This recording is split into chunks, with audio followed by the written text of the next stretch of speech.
needs, visit fidelitygroup.com. Fidelity, we're good for you. Also brought to you by greenturtle.ky. Take a ride on the Green Turtle Express today. Download the Green Turtle app. The future of mobile, saving lives today.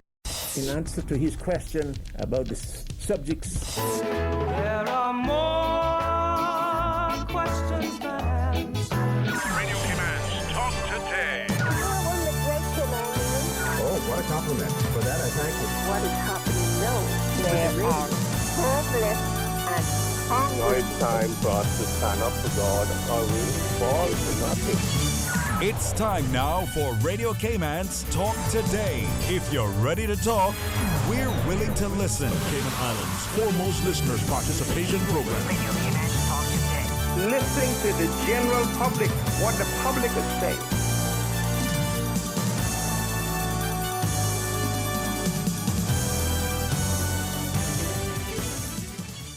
Good afternoon and welcome to Talk Today. My name is Patrick Schmid and I'm sitting in for Sterling Dweeny Banks.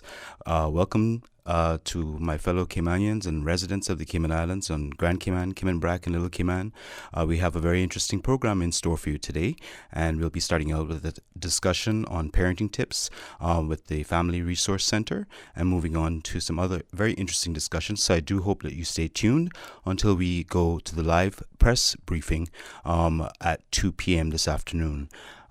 So without further ado, we're going to have a short commercial break, and please stay tuned for Talk Today. Radio Cayman's Talk Today, the Cayman Islands' foremost listeners participation program. We ask our listeners to avoid statements or comments which are abusive, derogatory, malicious, or defamatory. Do not use any indecent language or make any statement which is false or misleading. Email talktoday@candw.ky or call 1-800-534-8255. Courtesy of Live Communications. Let your voice be heard. Radio Commands, talk today.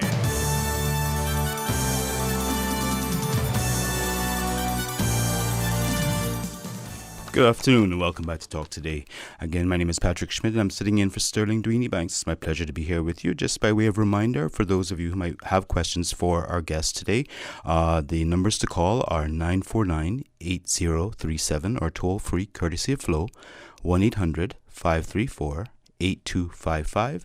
Or of course you can send us a WhatsApp on 925-3261 or an email talktoday@candw.ky.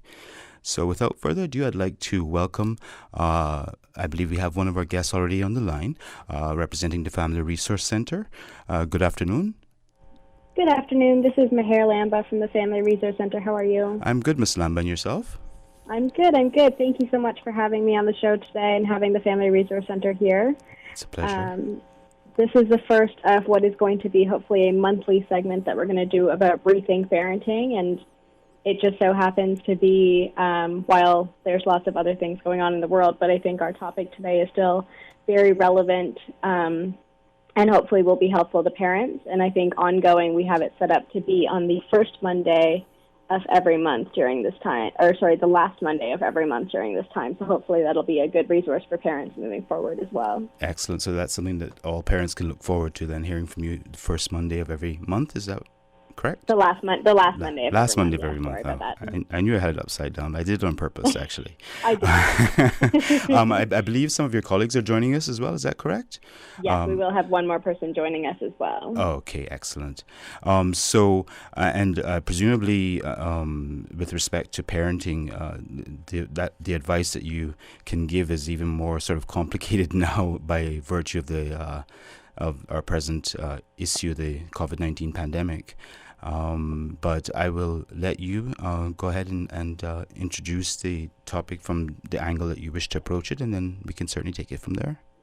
Yeah, absolutely. I think a lot of parents are really having different challenges now. They're having their kids full-time. Some parents are working from home while they've got their kids there. Some parents have unfortunately lost their jobs during this time and are trying to support their kids and stay positive during this time. So I think that there's lots there to talk about, but what we're going to focus on today is digital parenting, which I think is still very relevant because a lot of parents are trying to keep their kids busy during this time and we recognize that turning to screens can be an easy resource, sometimes can also be a great resource if it's used appropriately. And I think that's what we really want to focus on today is how can you parent during all of this, and how can you use technology to your benefit, but also monitor a little bit of what your child is doing when they're using screen time and how much of it are they really consuming.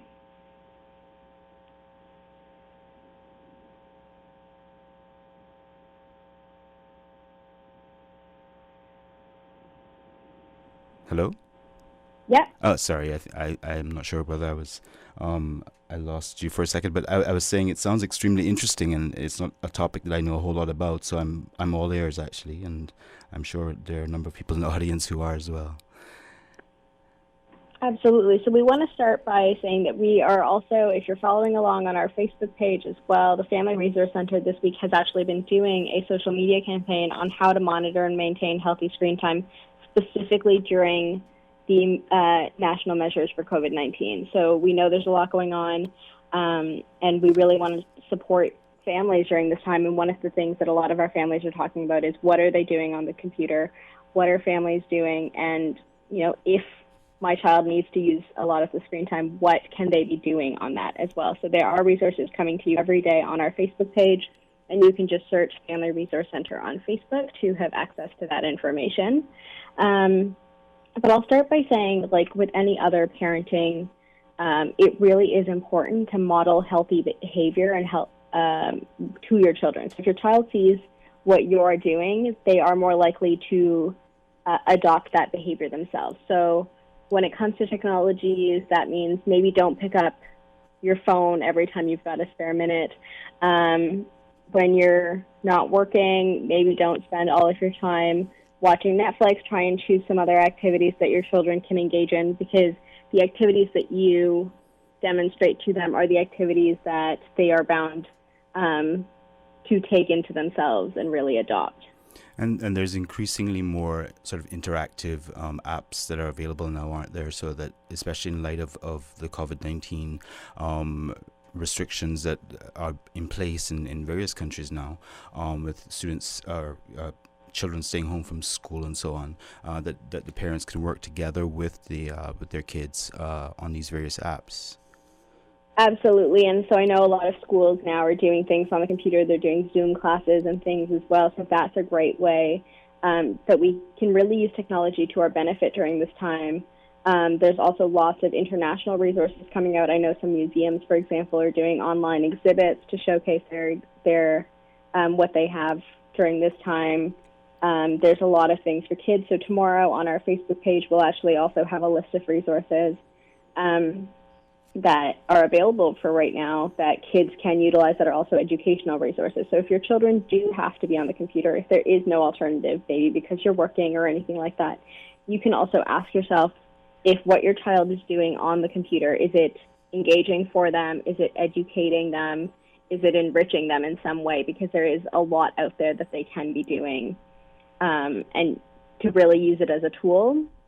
But it can also be a tool for parents. It can be a way for parents to learn from one another. What are other people doing, and how can we learn from each other during this time? So if, for example, on our Facebook page last week, we shared some games that you can be playing with your kids, and it's a way for us to learn from each other. What are other games that people were posting about things that they've been doing with their kids during this time to keep them busy? And so you can use it as to your benefit as well as a parent.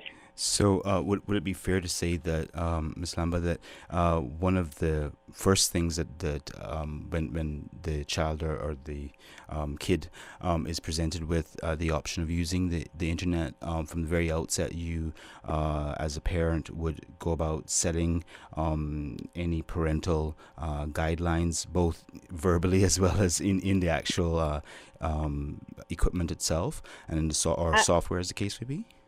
Absolutely. So if you go to Common Sense Media, they have a way to set parental controls on your devices for a large variety of devices, and so we highly recommend having parental controls on your devices. It really is also about building that trust with your child, but they are still your child. You are supposed to monitor them when they are on the computer or on specific websites to really understand what they're doing on that resource. But it is just as important to build that trust with them. And what we have on Tuesday, we shared a link to a media contract that you can create with your child that talks to your child about how long are they going to be using screen time. Does it change during times of the year? So I know one of the things it says is maybe that's a little bit different in the summer, and maybe that's what parents could be using right now. It also talks about not posting rude things on social media or negative comments about somebody else on social media, and how you can really use it in a positive way. So building that media contract with your child also builds a kind of partnership and gives them some level of trust. And I think it really is important to give children choice during times like this, so that they also can feel like they have control over something when there's so much going on that's out of their control. So giving them choices that are important to them during this time that can be used, but within parameters that you are comfortable with. So if you're giving them a choice, for example, between two different educational activities, if you're giving them a choice between whether they use the computer now or later, so choices that you can give them in an age-appropriate way to still give them some sort of autonomy during this time is really important. Right. And so, and do you also, is it also advisable to sort of set a specific amount of time, for example, per day or per time period, per week, perhaps, that the child, for want of a better term, uses the computer for different things? Absolutely. And so a lot of parental controls right now are also allowing you to set time limits, and that way you're not always the bad guy coming in saying, okay, your time is up. The computer does it automatically, or the iPad or phone or whatever can do that automatically, so that your child recognizes that they had agreed to, say, an hour of computer time, and that time ran out, and now they have to move on to a different activity. Right. So there are controls for that and parameters that you can put in place on the device itself, but it is really important because there are dangers to having too much screen time for your children as well, and we want them during this time, particularly when it's difficult to be socially engaged, to still have some level of social engagement. But we recognize during this time that technology can also be used to be FaceTiming family or friends and maintaining some of that social connection. So I know some families are being more lenient with the time limits during this time, and that's okay as well, as long as there are parameters around what that includes. And if you are giving your child more screen time during this time, try and do it with some level of purpose. So maybe they're using it to stay connected to family and friends, rather than just to continue watching their show. Okay, excellent. So we have more and more mounting questions as we go on, but I think your colleague has now joined us. But just before we come back to a fuller discussion on these issues relating to the use of or electronic use by parents and kids and families in general, we have to go to a short commercial break. So please stay tuned. We'll be right back with Talk Today.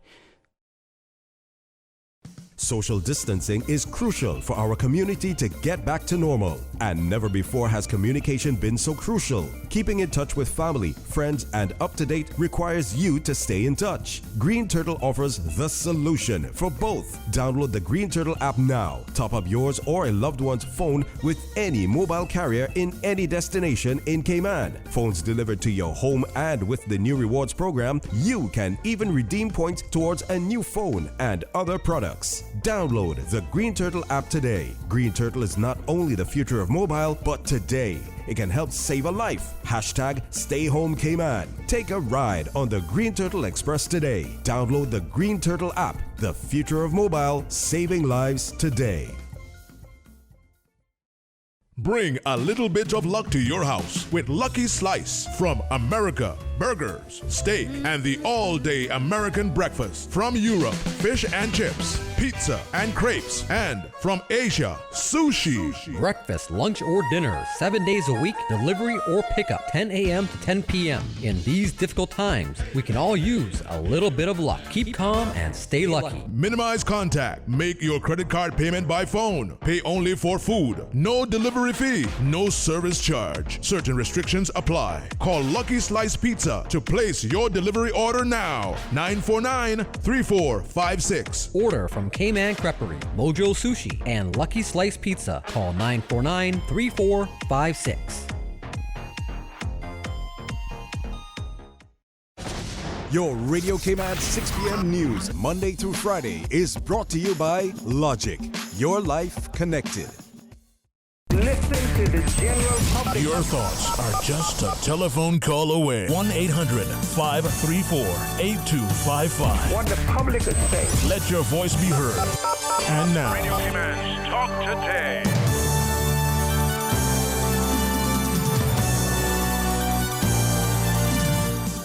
Good afternoon, Cayman Islands, and welcome back to Talk Today.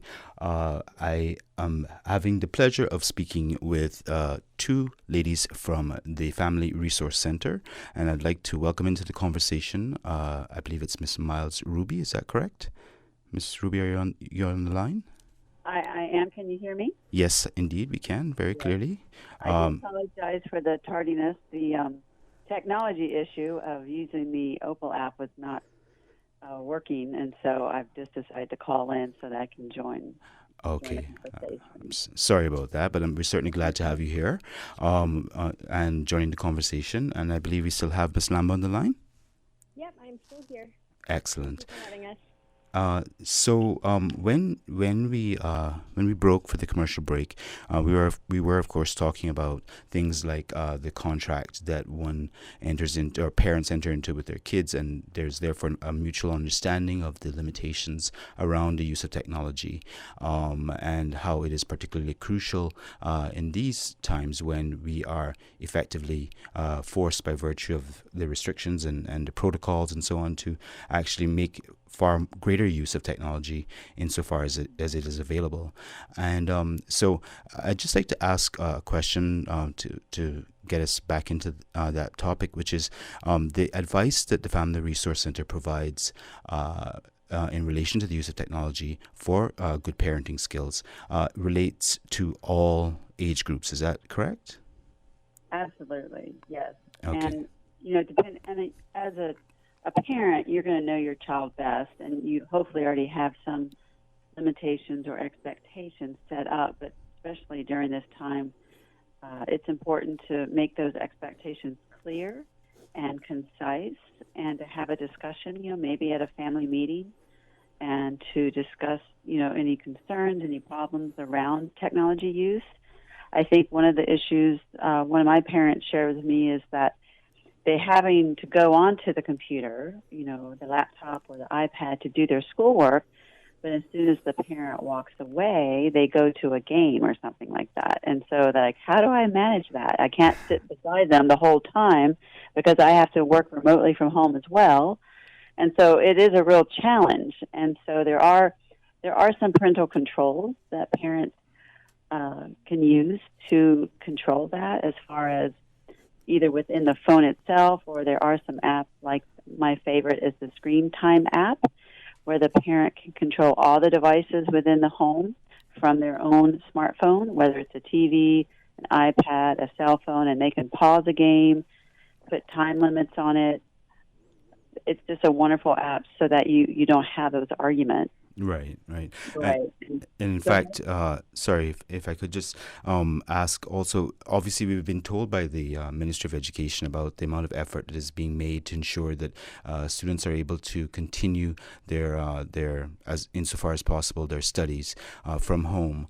And obviously that reconfigures, I would imagine, a substantial portion of the agreement that would have been entered into between the parent and the child, or certainly it encourages even more so now more than ever before the use and enforcement of those agreements.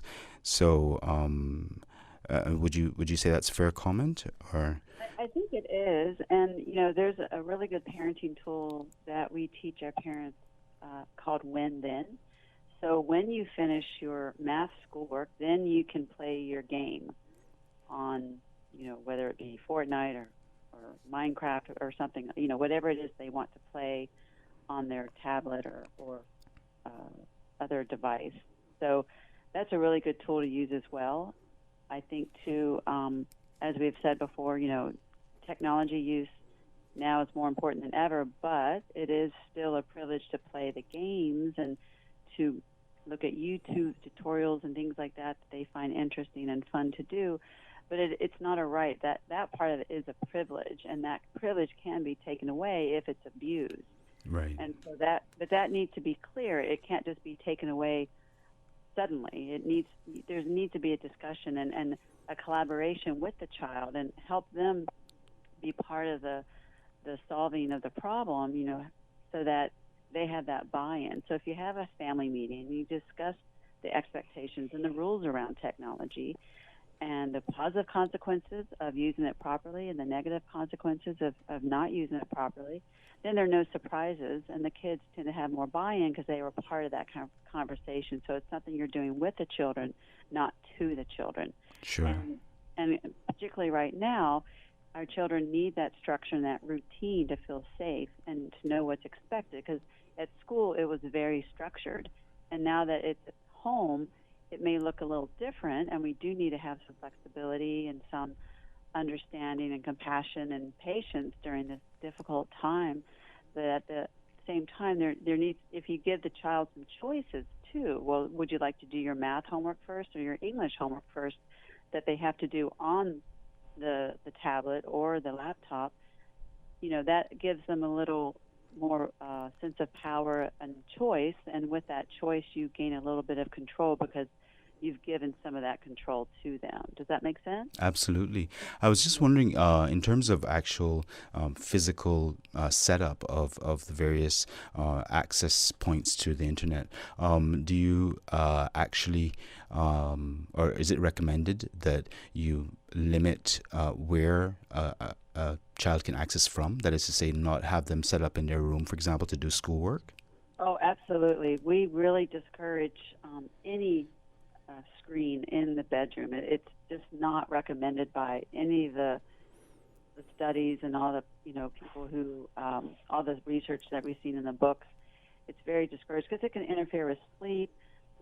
You can't monitor when they're in their bedroom, and so there's a lot of unsafe places they could go, and there's predators online. So we want to make sure that we're setting our children up for success and not to be cyberbullied or to become a victim of an online predator, and also so that we can monitor what they're doing and how long they're on these devices.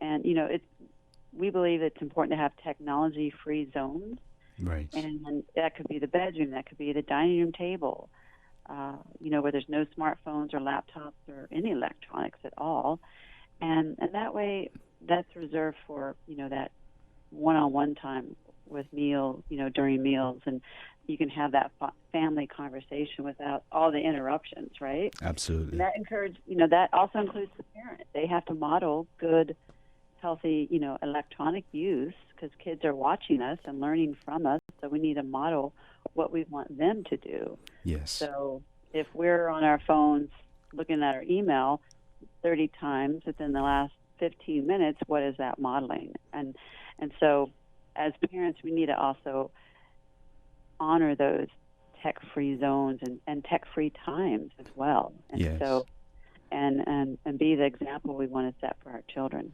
Ms. Lamba was making reference to that as well. And I just wondered, in terms of, the advice that you're rendering to parents, indeed the types of questions that you would typically get about the advice that you're giving with these parenting tips, is one of the comments typically, oh, well, my kid actually knows more about the computer than I do, and how do I get around that? Absolutely. Yeah. I think it's really important for parents during this time. There's new technology coming out all of the time, and it's really important for parents to educate themselves as much as possible and stay up to date. And that can also build bonding with your children. It can be about your child teaching you about the technology that's coming out and what they're using. I know a lot of families during this time I've been seeing online have been making, for example, TikTok videos. And so it's learning from your child what are they watching? What is TikTok? And is it something that maybe you can use together as a family to build on that bonding time, but also as a way that you can monitor what they're doing during while they're using different applications. Mm-hmm. And I just like to add to that, I have a 21-year-old in the house, and instead of just handing her my phone to set something up or to do something, I have her show me so I can learn. Sometimes our teens or our kids will say, just give me the phone and I'll do it for you. But then we don't learn. And so it's important that, that's sometimes the hard part of parenting, because a lot of us didn't grow up with technology, and it just doesn't come natural for us. So that's the hard part of having to learn and become aware. And, Google is amazing. It can really answer a lot of questions, and it's important to know, like what Maher said, what these apps are and what they're promoting and what kind of platforms they're providing for our children, and to have that conversation and understand everything about that app, because the privacy settings aren't very strong, and their information could get stolen. So it's just important to be aware and to educate yourself. Right. And can you tell us whether for those parents who are completely unfamiliar with technology, because obviously we will have quite a few members of the community who don't work at all with the use of computers, how do you overcome that particular challenge, and what kinds of things can the Family Resource Center do to assist those parents in becoming familiar, at least comfortable with the use of the basics, so that they have a better understanding of what's actually happening? Well, I think as with anything new, and technology is here to stay, it's important that we look at tutorials online, or have our child show us what they have to do and just explain step by step. We can provide the support and the tips on what to do and what not to do, how to set aside times to unplug and that kind of thing. But it's important as a parent to educate yourself, regardless of whatever it is. And so that is, like I said before, the hard part. And whether you just go into one of the search engines like Google and ask, well, how do I set this up, or how do I do this app, or what are these settings, and what's the rating of this game? And so I just don't feel like we can claim ignorance, because it's our children's safety that we are in charge of, and while they're under our care, it's important that we try to learn as much as we can. It is harder when it's not something that we're used to doing. Yes. But until we start doing it and do it more often, then we'll get more comfortable with it. It's just like any new skill you learn, you have to practice and get comfortable with it. It takes time. It doesn't happen overnight. And just to be patient with yourself and not to be too hard on yourself if you don't quite get it. It takes time, and Indeed. Our brains work a little differently as we get older, and so we might need a little more time Yes. to understand it, and it may just not work as quickly as our young ones do. And so, that's where it does become a challenge for sure. Of course. I would also add to that, the Family Resource Center does do digital parenting workshops every once in a while, and we will resume our workshops as once we're back to a little bit more normalcy. But we are doing a lot online to make up for what we can't offer in person right now. So even if you're not fully comfortable with social media or learning all of the tips, the Family Resource Center, if you just follow us on Facebook, we are sharing tips regularly, and a lot of what we're going to be sharing content on does include the digital parenting aspects and resources that you can use just to even get the basics of starting to do that digital monitoring that is really important in this day and age. And I think the other piece of that is that it's important to have that trusting relationship with your child and have conversations with your child about what are the dangers of technology and social media and all of that, so that at least your child is also aware of what they can look out for and the different things that could be out there, because that's really the biggest part of this, is we want our children to be safe, and we want them to use the technology for its benefits and not be hurt by it. Absolutely. Ladies, thank you very much. We're going to have to break for a short commercial break, but we'll be right back with the Family Resource Center representatives to talk about parenting tips and the use of technology. So please stay tuned to Talk Today. Start getting your debt under control with a debt consolidation loan from Fidelity Bank. At Fidelity, your loan decision is quick with no runaround. Plus, with competitive interest rates and fees, we will help you reduce your monthly payments and get you back to living again. Don't let the burden of overwhelming debt tie you down this year. Call Fidelity today and let's make it happen with a Fidelity Bank debt consolidation loan. Fidelity, we're good for you. Digicel is all about giving customers more convenience, more peace of mind, and more flexibility. Do more with the new My Digicel app. Buy plans, pay your bill, track your credit, check your data, and monitor your accounts. It's easy to use and has everything you need in one place. It's time to simplify your life, so go ahead and see for yourself. Download the new My Digicel app today. More made simple. This is a public service announcement from your Radio Cayman, your community radio station. Here are some coronavirus prevention tips. Home isolation means staying indoors and completely avoiding contact with other people. You need to do this if you have symptoms of COVID-19. If you are practicing home isolation, you should stay in a well-ventilated room with a window to outside that can be opened separate from other people in your home. Keep the door closed and use a separate bathroom from the rest of the household, if available. If you have to share these facilities, regular sterilization will be required. Consider drawing up a bathroom schedule for washing or bathing and have the isolated person using the facilities last. For the latest updates and information, please visit hsa.ky/public-health/coronavirus or gov.ky/coronavirus. Listen to the general public. Your thoughts are just a telephone call away. 1-800-534-8255. What the public is saying. Let your voice be heard. And now, Radio Cayman's Talk Today.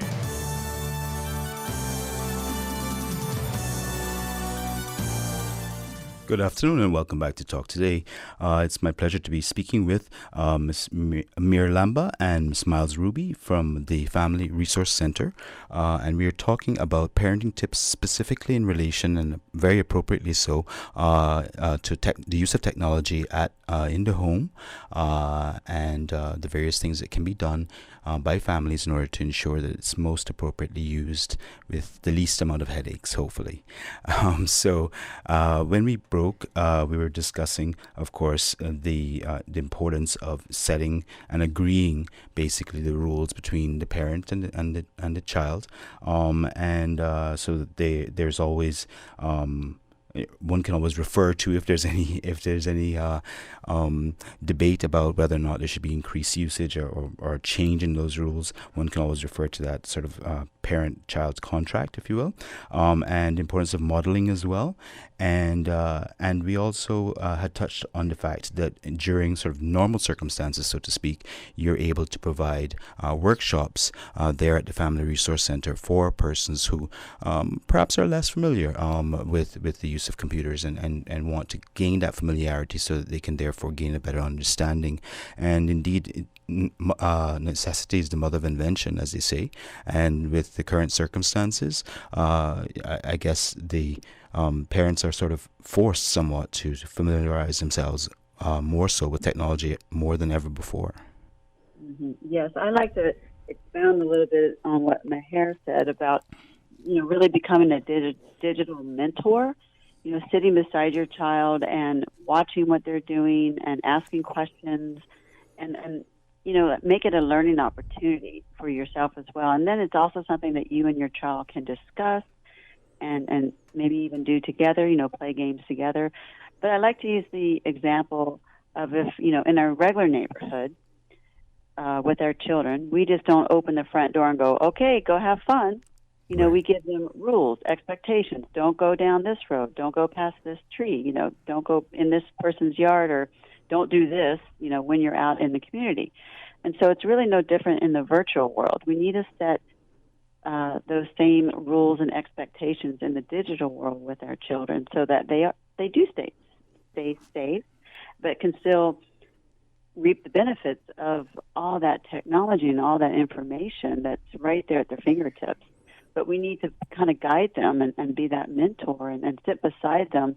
And if we have to maybe watch something before they do, it's important so that you can use those opportunities also to learn lessons and values. And well, what do you think about that? Was that a nice way to talk to a friend or to do to a friend? And, you know, or when they're playing games, what does that chat look like? You know, when they're chatting back and forth with their friends, because a lot of kids today are using these games as also a means to socialize with their friends within the chat rooms when they're playing the game. So sometimes it's not so much the game that they like as much as the medium it's providing for them to socialize. And as we know, the older our kids get, especially our teenagers, that's very important to them.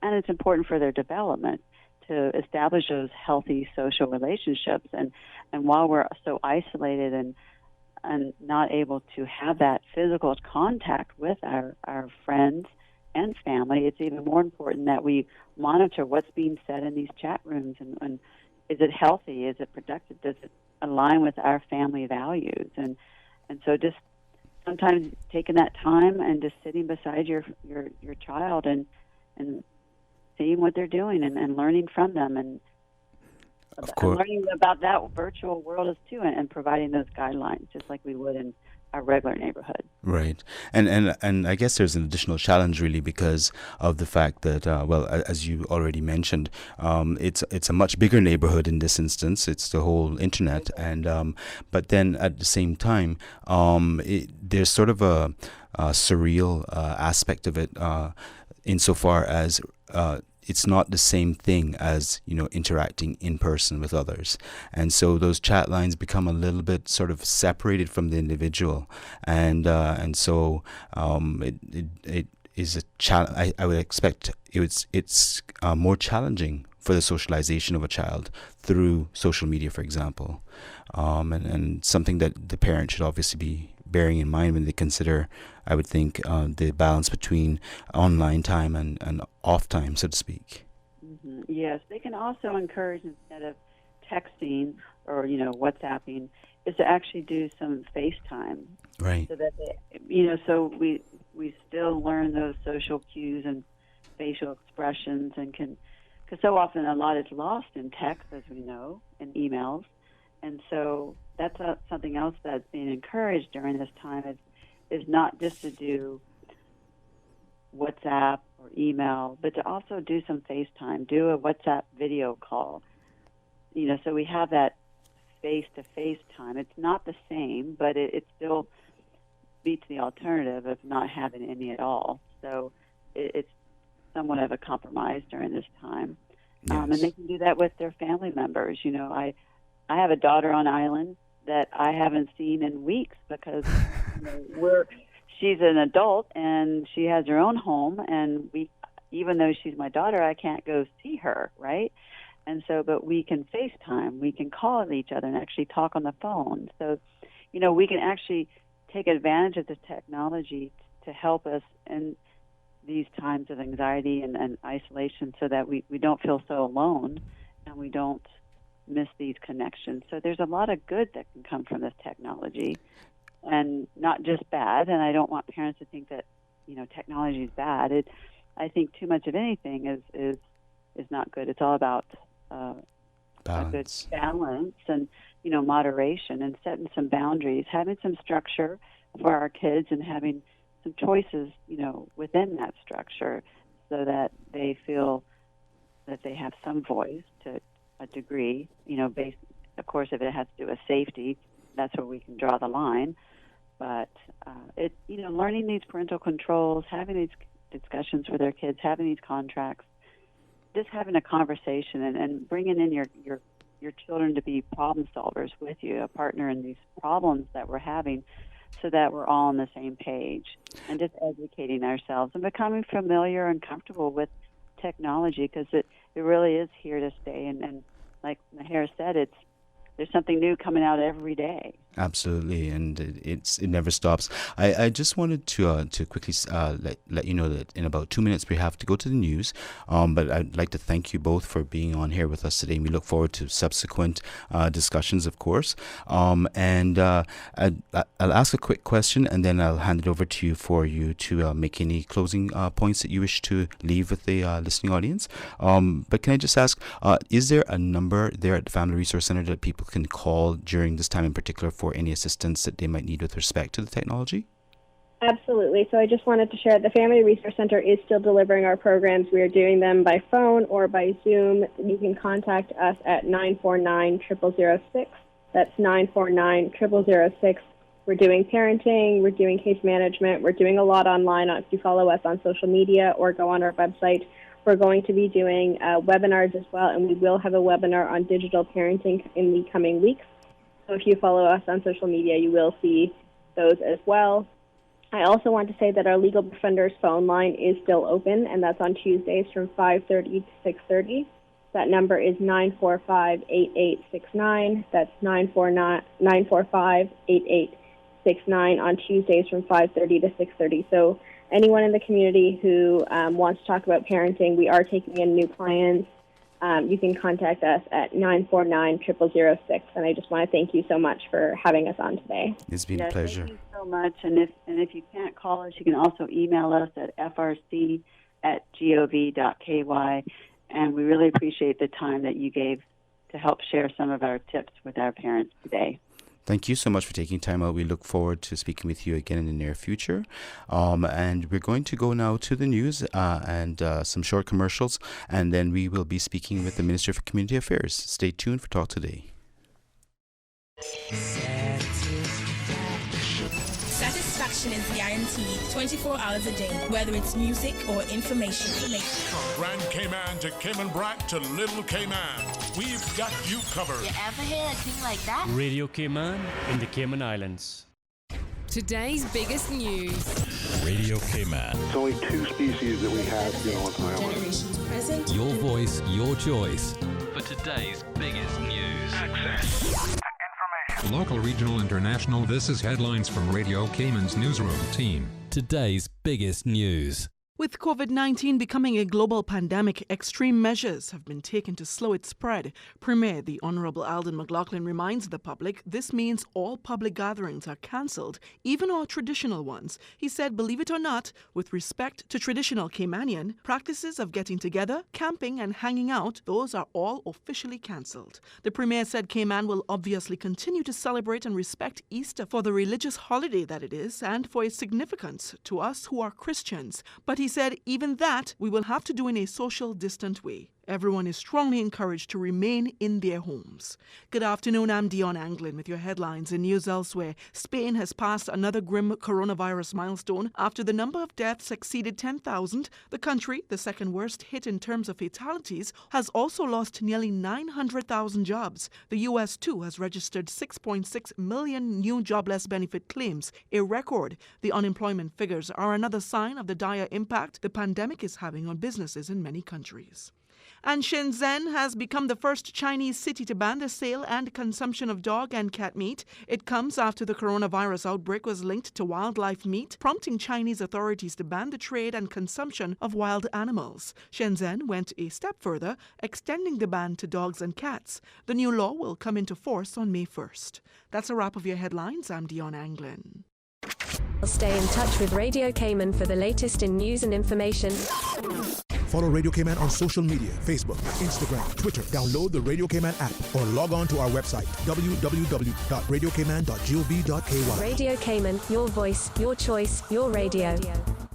ValueMed Pharmacy is your community care partner for health and wellness needs. We offer convenient prescription processing at the counter and online at value-medpharmacy.com. That's VALU-medpharmacy.com, with pickup available at the Walkers Road or Boddentown location. We also accept transfer prescriptions from other pharmacies. More than just a pharmacy, shop ValueMed for personal care and beauty products from trusted brands, perfume and gift sets, Hallmark and greeting cards, baby clothes, footwear, handbags, swimwear, home decor, toys, school supplies, and stationery. And home convalescence aids like wheelchairs, walkers, crutches, canes, and hospital beds. With 2 locations to serve you, Walkers Road in Georgetown and in Evron Plaza, Boddentown. Visit ValueMed, more than just a pharmacy. Social distancing is crucial for our community to get back to normal. And never before has communication been so crucial. Keeping in touch with family, friends, and up-to-date requires you to stay in touch. Green Turtle offers the solution for both. Download the Green Turtle app now. Top up yours or a loved one's phone with any mobile carrier in any destination in Cayman. Phones delivered to your home, and with the new rewards program, you can even redeem points towards a new phone and other products. Download the Green Turtle app today. Green Turtle is not only the future of mobile, but today. It can help save a life. Hashtag Stay Home Cayman. Take a ride on the Green Turtle Express today. Download the Green Turtle app. The future of mobile, saving lives today. For the health of it, Radio Cayman's premier health show is brought to you by Healthcare Pharmacy, the Cayman Islands Civil Service Association, Holy Cross Hospital, Cayman Fertility Center, and EatingClean.com. This is For the Health of It with Tara Bush. Listen to the general public. Your thoughts are just a telephone call away. 1-800-534-8255. What the public is saying. Let your voice be heard. And now, Radio Cayman's Talk Today.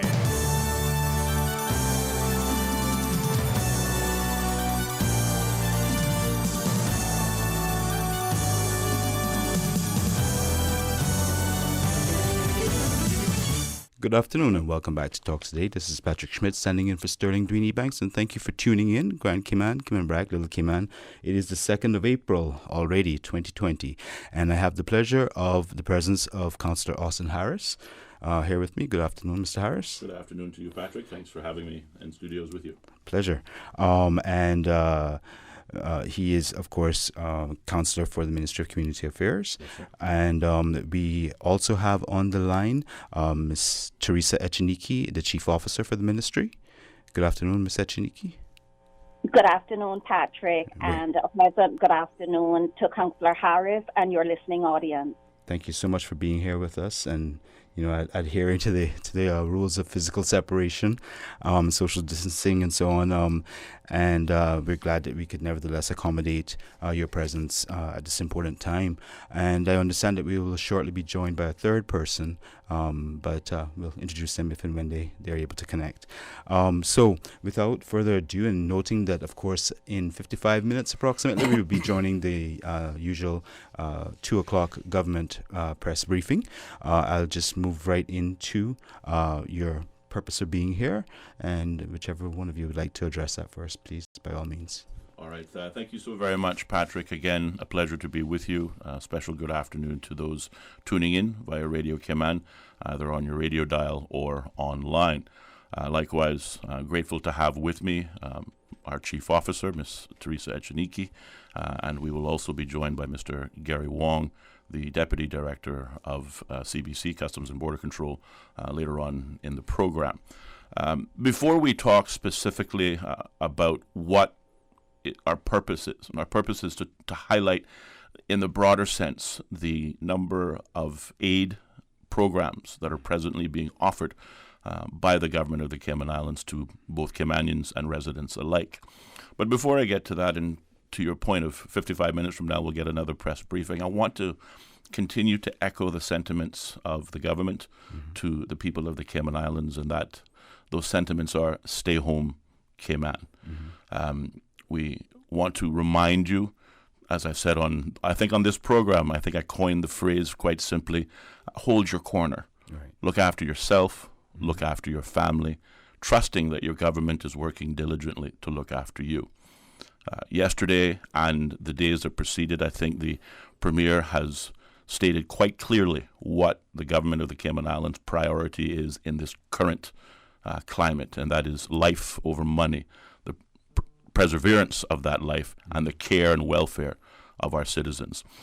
So with that point, I want to encourage citizens again, if you don't need to be on the road, don't go on the road. You know, the best protection we have in these times is God. The best company we can have is our family. And the best location we can hang out with is our home. And this is going to save lives. It's very, very serious times. We learned yesterday that we have local transmission in the community, so that escalates the threat level significantly. Whilst we want to be positive, we also want to be frank with the public that these measures are difficult for all of us. Yes. We recognize that, both private citizens and businesses. We all would very much like to get back to life as per usual, but unfortunately the present circumstance does not permit that. So we're again encouraging the public to take seriously the recommendations, the restrictions that are being put in place, which are being put in place entirely for the safety of our Caymanians and residents and for no other reason. On that point, certainly we recognize the difficulty that many of our citizens are in the Cayman Islands, and this afternoon, with the assistance of my colleagues, I want to highlight some of those broader initiatives and also to draw the distinction that there are a number of programs. Not all of them are being offered through the Needs Assessment Unit. So I think the starting point will be that a lot of people who are in need are automatically calling the Needs Assessment Unit for whatever those services are that they may have heard about. And hopefully this afternoon we can clarify the differences in those programs and also direct your listeners to the appropriate contact persons who can give them the assistance that they require. If I may talk a little bit about the broader government initiatives and then towards the end talk about the specific NAU Needs Assessment Unit and other initiatives that are in play. Certainly, just for clarity and for the listening audience, am I understanding you correctly that you're speaking to the initiatives in relation to the COVID-19 pandemic, or just generally across the board, including that particular? No, specifically as it relates to COVID-19 pandemic and the government's response to it. In particular to aid packages, support, and otherwise stipends, financial assistance, specifically that is being made available to Caymanians and citizens of this country. Okay, perfect. In the first instance, one of the immediate business interests and persons to be impacted by the actions of the government came as a result of the closure of our borders, in particular when we restricted or put a ban on cruise ships calling, as well as a closure of our international passenger flights. The Ministry of Tourism specifically is currently offering a one-time stipend of $600 to Caymanians who operate in either the taxi, tour, public bus, or water sports categories of public transportation.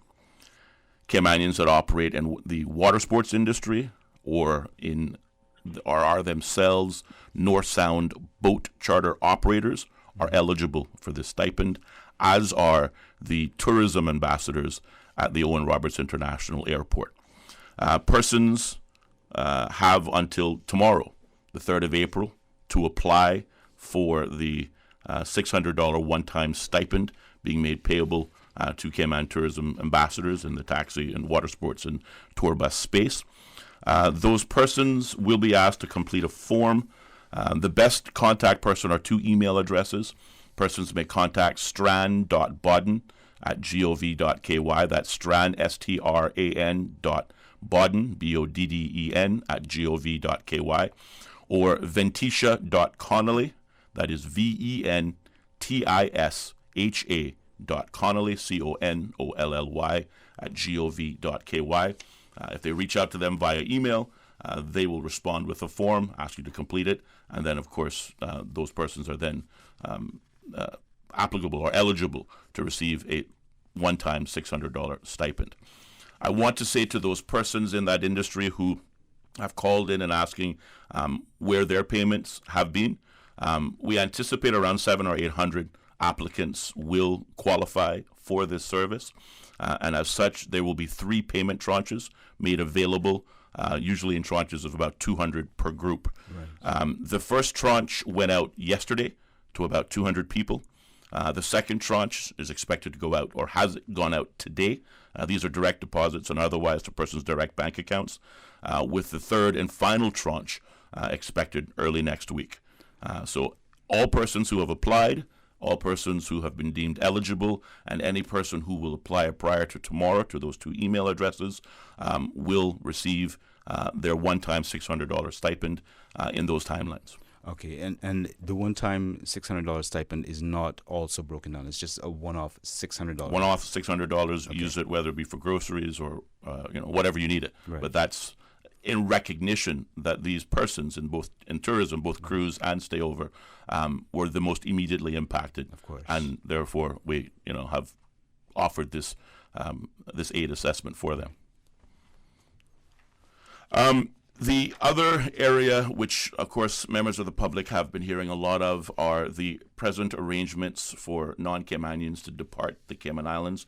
This is largely an initiative of the Governor's Office, but certainly working in collaboration with the Premier's Office. The present arrangement for persons wishing to participate, certainly whether it be foreign nationals looking to leave the country, the contact number is 244-3333, or they can email emergencytravel@gov.ky. Now, it is important to note that this is not, from the indication that I have, this is not a free get out of Cayman and get home sort of opportunity. Yes. The UK has in fact chartered a flight, but at significant cost. That flight, for our purposes, will be to transport much needed medical supplies that we need as part of our fight against COVID, as well as the recognition, as has been talked about, that there are Caymanian students as well as Caymanian professionals still stuck in London that need to get home. We're trying to make those arrangements, and those persons are working directly with the London office. And again, the same telephone number and emergency travel@gov.ky email is sufficient for those needs. And Mr. Harris, I understand that the cost per person is approximately $500. It is £500, £500, or US $620, or CI $517. Thank you very much. Yeah, we're very welcome as well. At present, we are looking at the flight to depart either Monday or Tuesday. That date keeps shifting based on a lot of variables.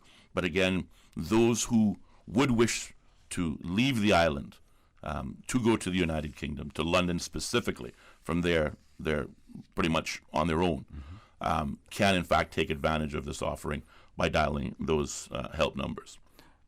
Lastly, the government is presently considering, through the Ministry of Commerce, Ministry of Finance, and even the Ministry of Financial Services, consideration of providing soft loans, either to small businesses or medium-sized businesses. And we are also considering the access to pensions. There are a number of variables attached to both of these, so it's very much a live discussion. Not only are we chatting, particularly on the soft loan side, with our own Cayman Islands Development Bank, but as you could appreciate, also creating opportunities with the existing retail banks as well to offer the best offering for our citizens, particularly our businesses. So that is, some fine-tuning is necessary. And of course, the access to pensions is another significant issue. Now, on that point, Mr. Harris, is there any separation between the civil service pensions and those of the private companies? Oh, absolutely. Yes. Absolutely. The two are very separate and distinct. Right. What I will say for civil servants is, as the Deputy Governor has already stated, all civil servants will continue to receive their salaries, whilst the majority of them are in fact presently working from home. Right. We have scaled down significantly to just the essential skeleton staff within the government administration building. Right. But all civil servants, in one way or the other, are working, contributing to life in Cayman so that we can remain as normal as possible. But for civil servants in particular, they continue to receive their salaries. Okay. So at the moment, we may not need to consider the pension drawdown for civil servants. Right. But the other wider public, we appreciate that this is something that is being demanded or asked for in the public domain. Right. We recognize the need is growing. We recognize also that we cannot forecast how long we will be in this particular holding pattern. So therefore, we're exploring all of the possible options to ensure that our Caymanians and our residents are in fact provided for one way or the other. Yes. So the soft loans and access to pensions, that is still a very live discussion, but further updates will be provided by the Premier in future press briefings. Lastly, but not least, is the offering of services that are being made payable to Caymanians and non-Caymanians in particular. On the, I think on or about the 17th of March, the Ministry of Community Affairs, through the Minister, the Honourable Alden McLaughlin, and through approval by Cabinet, approved just under $3 million in emergency COVID-19 emergency supplementary funding to support the needs assessment unit, and in particular those Caymanians who find themselves in poor or distressed circumstances. As part of this emergency fund, we offered a one-time stipend to seamen, veterans, and persons who are already registered permanent financial assistance recipients of $425. That one-time stipend was focused at predominantly addressing groceries and medical supplies. Many in this particular group, seamen, veterans, and permanent financial assistance, represent our most vulnerable, our elderly, our disabled, and of course that was where our priority was given initially. In addition to that, all existing needs assessment clients, those are persons who've received food vouchers on a regular basis, will also receive a one-time stipend of approximately $170 to assist with groceries and otherwise.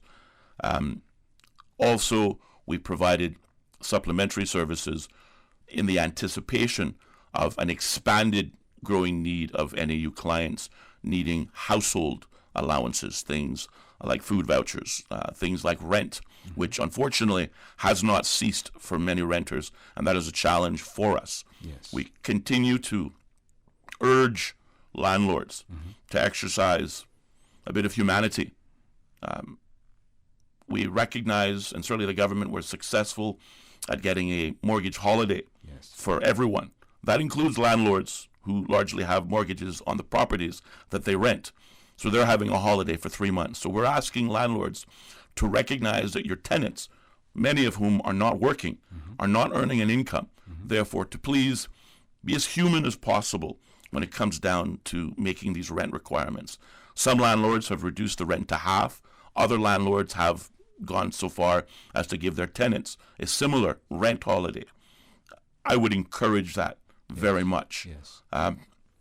Because from a landlord perspective, if you evict someone, you're not likely to have someone fill it anytime soon in these present circumstances. So the best person you have is the tenant you presently have occupying your space now. Absolutely. But we don't want, nor can we afford to have vast amount of homeless persons.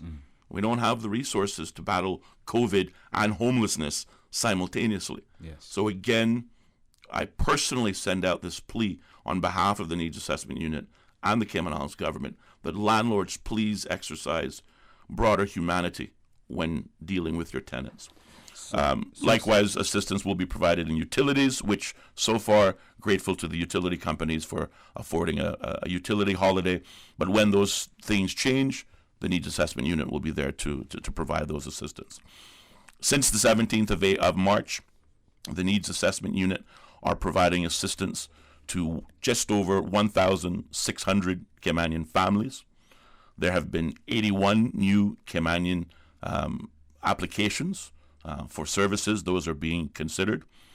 And persons still wishing to access those services are being urged to contact NAU first via email, nauinfo@gov.ky, or by calling NAU in Grand Cayman, 946-0024, or in Cayman Brac, 948-8758, Forms and applications can be downloaded from their website, www.nau.gov.ky. And I think that covers the basis for Caymanians. Right. Now, last but not least, on Monday, we introduced what the Premier promised would be aid for non-Caymanians. These are persons who are work permit holders who likewise are out of work or otherwise. I want to stipulate very clearly, though, that this assistance comes in the form of a one-time grocery stipend in the amount, I think the amount is $150 for each person that applies. This is not rent. This is not other travel expenses or otherwise. It is a one-time $150 grocery stipend that should take the average individual to about a 2-week period. Right. Obviously, if the time extends itself, we have to look at those considerations as well, and I assure the public those considerations are being considered. But I also want to state there isn't a money tree. There isn't a money tree growing in the back lawn. We have limited resources, and therefore we're gauging very carefully how we utilize those resources. Also, work permit holders seeking to access this service are urged not to contact the Needs Assessment Unit, which are reserved for Caymanians and their dependents, but instead a separate contact number has been created for work permit holders to utilize. That number is 244-8000, or they may email CIG COVID support @gov.ky, and that is CIG COVID support @gov.ky. And that is the broad summary of the services that are being made available to Caymanians and residents by the government, who continues to maintain that our number one priority is the welfare of our people. Thank you so much, Mr. Harris. That certainly is a lot of information, and I'm sure there are and will be questions. I have a few questions already for you, but I'd like to turn to Ms. Echeniki for her to give us the information that she would like to share with the audience. Thank you so much, Patrick. Councillor Harris did such a wonderful job summarizing everything. He makes my part very easy. I have limited amount of information now to say. Thank you so much, Councillor. You're very welcome, Ms. Teresa. And before I ask the Chief Officer to continue, I want to say publicly how much the government and how much I, particularly as Councillor for Community Affairs, appreciates the efforts of our essential staff, which the Chief Officer of Community Affairs, now speaking, has oversight of all of it. I could not do this job without her, nor could the government roll out the services to Caymanians and residents without her. Likewise of CBC Deputy Director Gary Wong, and likewise the Director of the Needs Assessment Unit, Ms. Tamara Hurlston, and all of the staff, Ventisha, Strand, and others whom I can't mention, they're too long to mention, but certainly all of the staff who are working either on the phone lines or at home seeking to provide assistance to our Caymanians and residents. So lots of deep breaths, and Ms. Echeniki. Please continue, ma'am. Councillor, I am most grateful for you expressing your appreciation, and I too want to take this opportunity to extend my gratitude to yourselves and to Minister for all the support that we are receiving, and to the staff, management and staff of NAU and DCFS who are working tirelessly. I want to express my gratitude to them as well. Just to touch a little bit on the services being extended to the work permit holders that are in need, because that is a project that is being spearheaded directly by the ministry in one of the newer projects. I want to just cover very briefly, as Councillor has indicated, I reiterate that this is indeed a one-off stipend to help with immediate needs. I'm asking people to be very considerate and to also be realistic. We have gotten some requests recently that is a bit over and beyond what we are able to provide in services. And so as we continue to process applications, I'm inviting people to go ahead and submit their applications, but to please take into consideration that it is only for a one-off food stipend of $150, and we are doing the best that we can to extend this to as many persons as we possibly can that are fitting into the category of work permit holders in need. Again, I want to also just remind the listening audience of our contact number, 244-8000, and as also indicated by Councillor, the email address CIG COVID support at gov.ky. There's also, if persons go on our website, www.mcays.gov.ky, they can obtain the applications from that site as well and just email them in to us as necessary.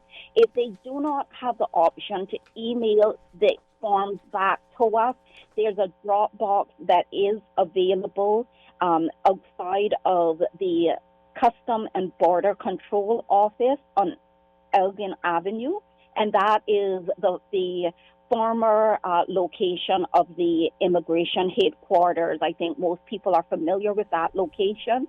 There's a drop box there that applications can be submitted to, and we're reviewing these applications on a daily basis. For persons who have submitted already, please rest assured that we will be contacting you as soon as your applications have been reviewed to let you know if you have met the criteria or not.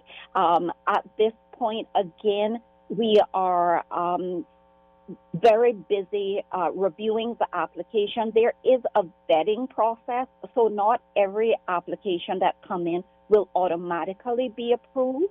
And we're encouraging persons, if they have some savings, if they are still receiving some form, even if it's only partial, if they're receiving some form of income, to please utilize that so that we're in a position to assist those persons that are in dire need at this point.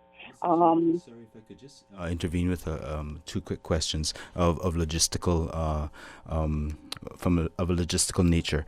First, in relation to the Dropbox, it is just the right of the main door. Is that correct? Yes, sir. To my knowledge, that is where it is. Okay. And secondly, in relation to those persons who, of course, as Councillor Harris has already explained, you're speaking specifically about the applications in relation to the assistance rendered to work permit holders right now, which is being processed by work. Is that correct? That is correct. Actually, the Customs and Border Control officers are assisting us with the vetting process. We're most grateful for their support and assistance. And once the vetting process is completed, then all applicants are considered by the ministry to determine suitability for this food stipend. So just again for the benefit of applicants that are interested, we are encouraging them to submit their application, but in those instances where persons have a source of income, have savings in their account, we're encouraging them to utilize what they have. If they have the option to tap into the employer, we're encouraging the employer to support their employees as much as possible because, as Councillor Harris has indicated, we have limited funding. We're not a money tree, and it's going to be important that we put focus on those that are indeed in dire need.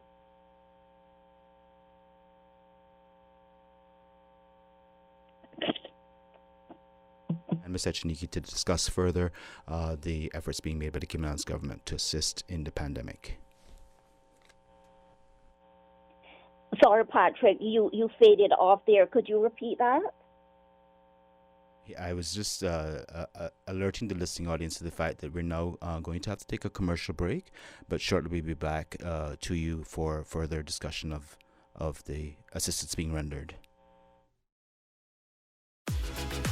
Start getting your debt under control with a debt consolidation loan from Fidelity Bank. At Fidelity, your loan decision is quick with no runaround. Plus, with competitive interest rates and fees, we will help you reduce your monthly payments and get you back to living again.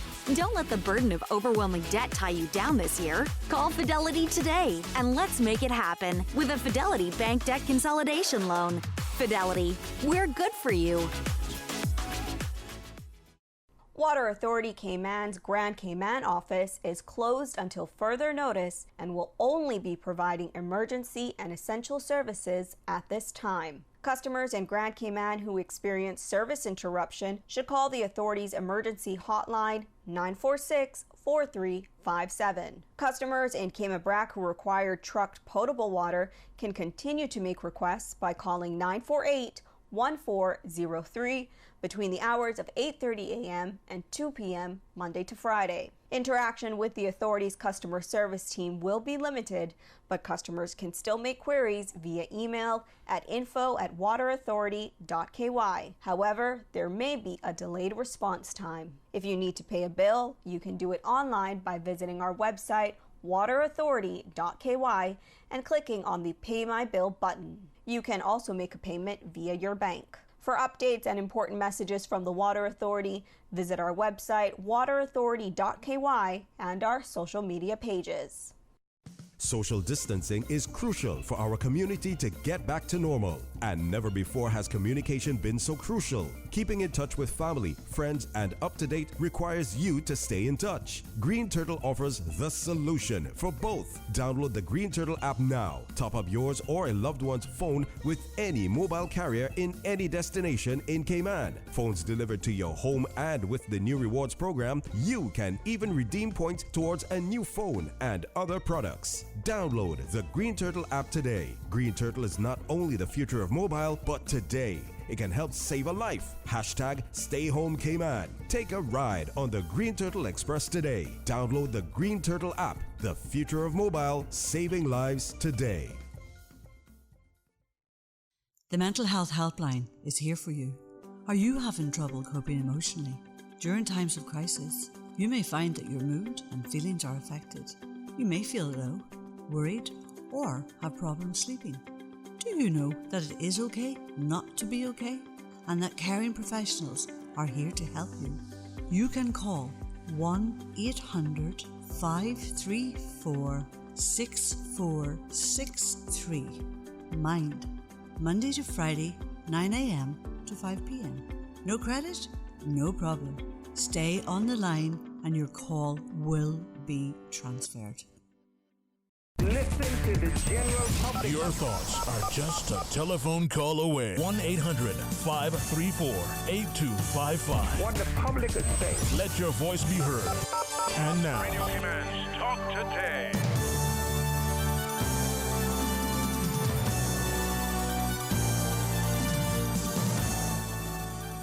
Afternoon and welcome back to Talk Today. I have the pleasure of speaking with Councillor Austin Harris from the Ministry of Community Affairs, as well as Chief Officer Teresa Echeniki, and I believe we've now been joined by Mr. Gary Wong on the part of Customs and Border Patrol. Good afternoon, Mr. Wong. Are you on the line? Good afternoon. Good afternoon. Okay, sir. I'm not hearing you too well, but I'm assured that everyone else can. So I just hello? All right. I'd just like to welcome you and just to take the opportunity to let everyone know that, of course, we have approximately 24 minutes before the press briefing. So we're trying to take the opportunity to get as much information out to the listening audience as possible. As such, Mr. Wong, I've been reliably informed by Mr. Harris, or Councillor Harris, that you have some important information that to disseminate as well. So please take it away. Well, Patrick, I think that the counselor and Ms. Echenike have done quite a great job at disseminating this information to the public. It makes my job a lot easier. That's good. The only thing that I can really add to this is that, off at CBC headquarters on Elgin Avenue. It's vetted by officers from CBC and then forwarded back over for them to make the assessment as to who needs what. And what is your processing time, sir, typically? Well, it's not really a long processing time. We can vet it and send it back over within a good 15-20 minutes. Oh. There's a database that we check. We can check files and compare certain information, and then we would either liaise with the employer or other government departments if needed. Right.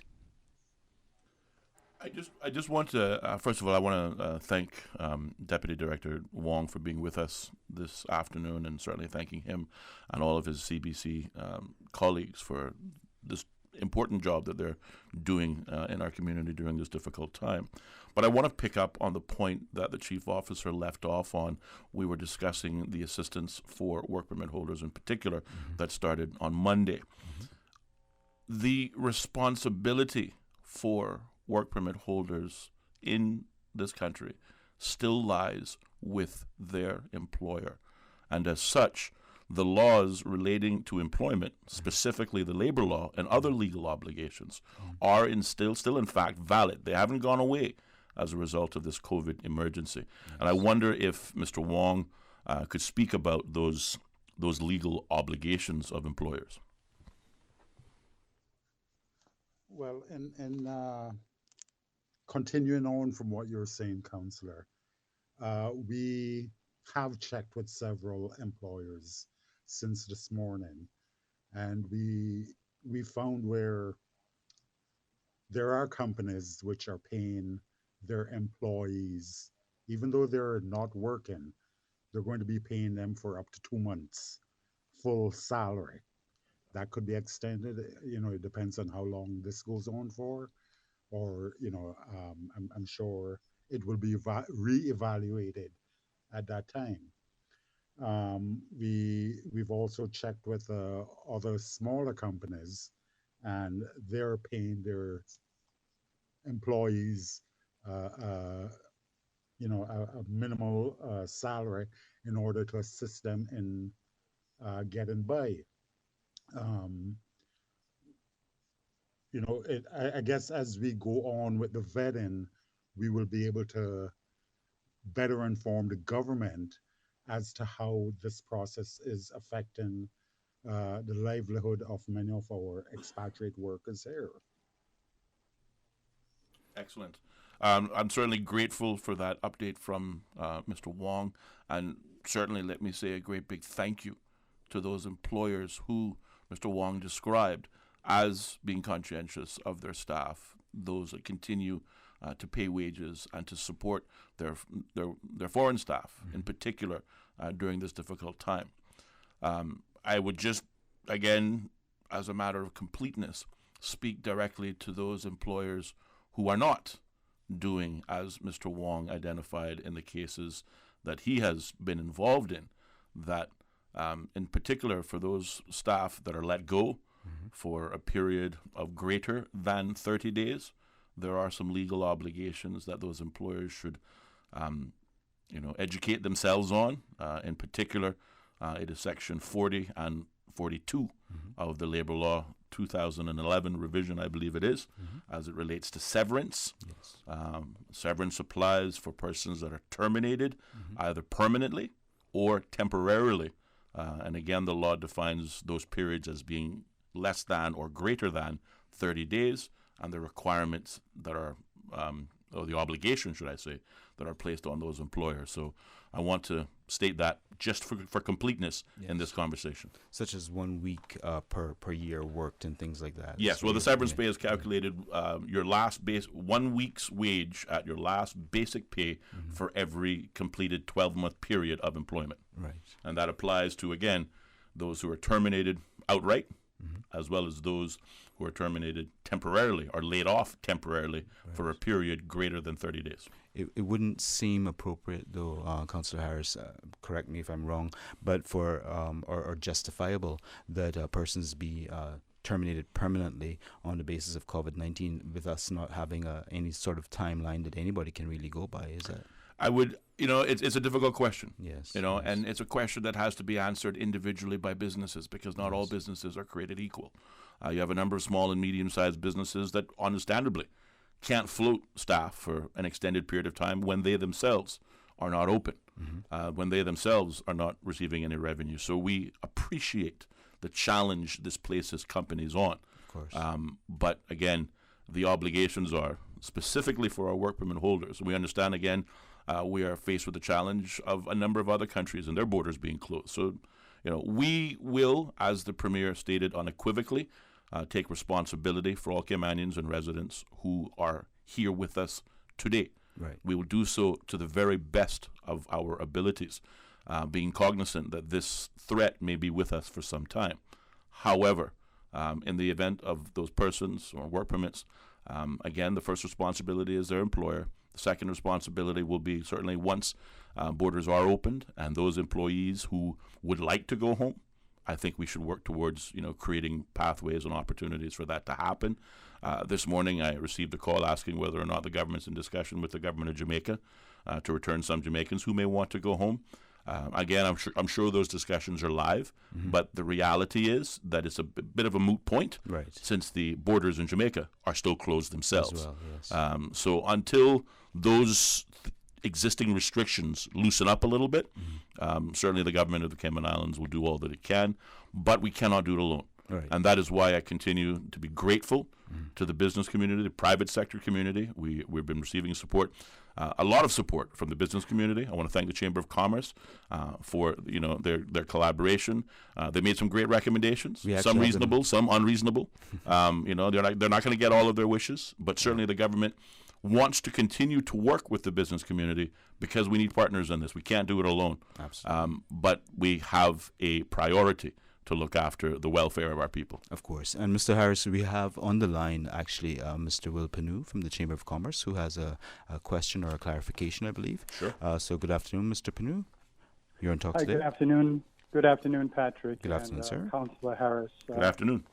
Just wanted to say congratulations, I should say, for the government generally for the outstanding work that they're doing to protect our community. Just wanted to go on the record in saying that. And certainly the Chamber Council is fully endorsing and supporting what the government is doing to protect all of the Caymanian people and residents. These are extraordinary times that the world has never seen, so it's vitally important that we all work together to come up with solutions that work for everybody. Really why I'm calling in is just to further provide information to the public, particularly businesses. We held a webinar yesterday which HSM law firm about redundancies and about labor issues. And I would encourage anybody who has questions about that to actually reach out to the Chamber. We have prepared a question and answer guide for those issues. And you can also tune into a webinar that we have recorded on YouTube, so anybody can understand and live by the law, be guided by the law as to what to do if your business has to go through deciding to do some redundancies, layoffs, as well as any work permit issues that you may be facing. So we've done a question and answer from that chat, as well as a YouTube video. So again, we will be distributing that in something we call the Daily Watch, which is something we issue to not only our members, but the business community. And if you want daily updates on these issues, you could also go to certainly our website, which is COVID. The URL is chambercovidupdates.ky, and we provide as much information as we can to help businesses and also workers during this very difficult time. Thank you so much, Mr. Pinu. I really appreciate that information. And, of course, the wider listening audience will be able to access that information as well on the Chamber website as indicated.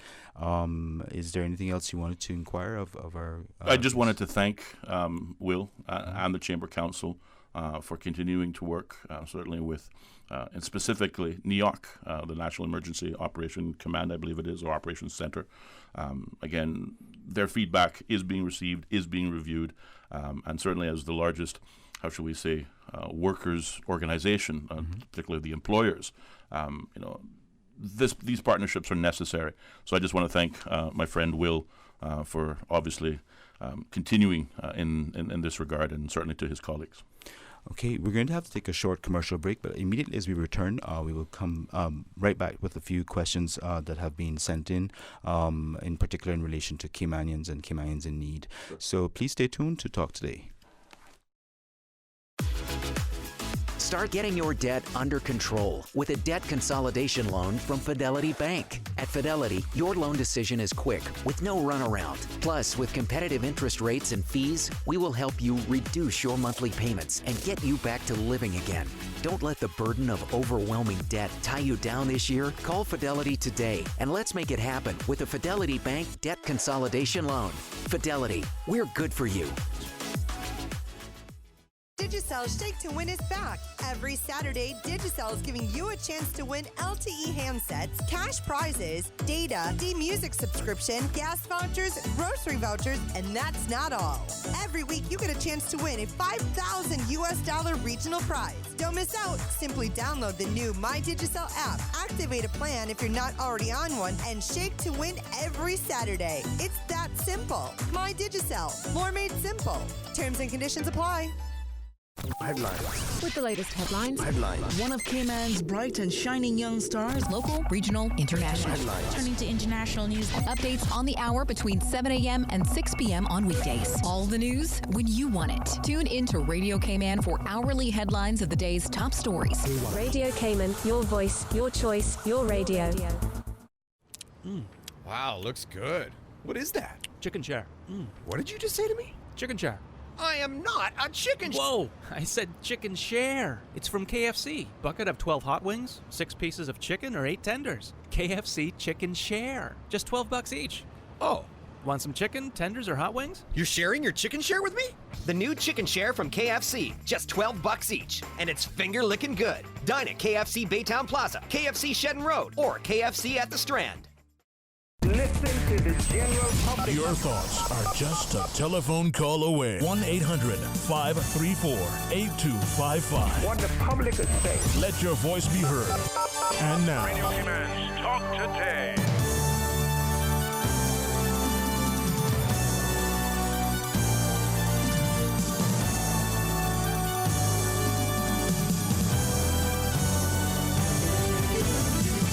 Good afternoon and welcome back to Talk Today. It is currently 1:50, which means that we have approximately 10 minutes before the news and then the press briefing that is scheduled to take place at 2 o'clock as well. So given the importance of the conversation that we're currently having, we're going to close off the lines at the moment, and would encourage you to send any questions via email or WhatsApp, and we can certainly get these on to the councillor and Ms. Echeniki as is required. But I would like to return to our guests to address various questions that came in during the break. And so, Mr. Harris, Sure. Yeah, no, absolutely. You want to ask the questions and Yes, I'll answer them? certainly. So one of the issues of concern was, of course, where do people get the forms if they don't have access to a computer? Absolutely. Well, first of all, we are encouraging persons to be creative. If you don't have access to a computer, I'm sure you know somebody who does.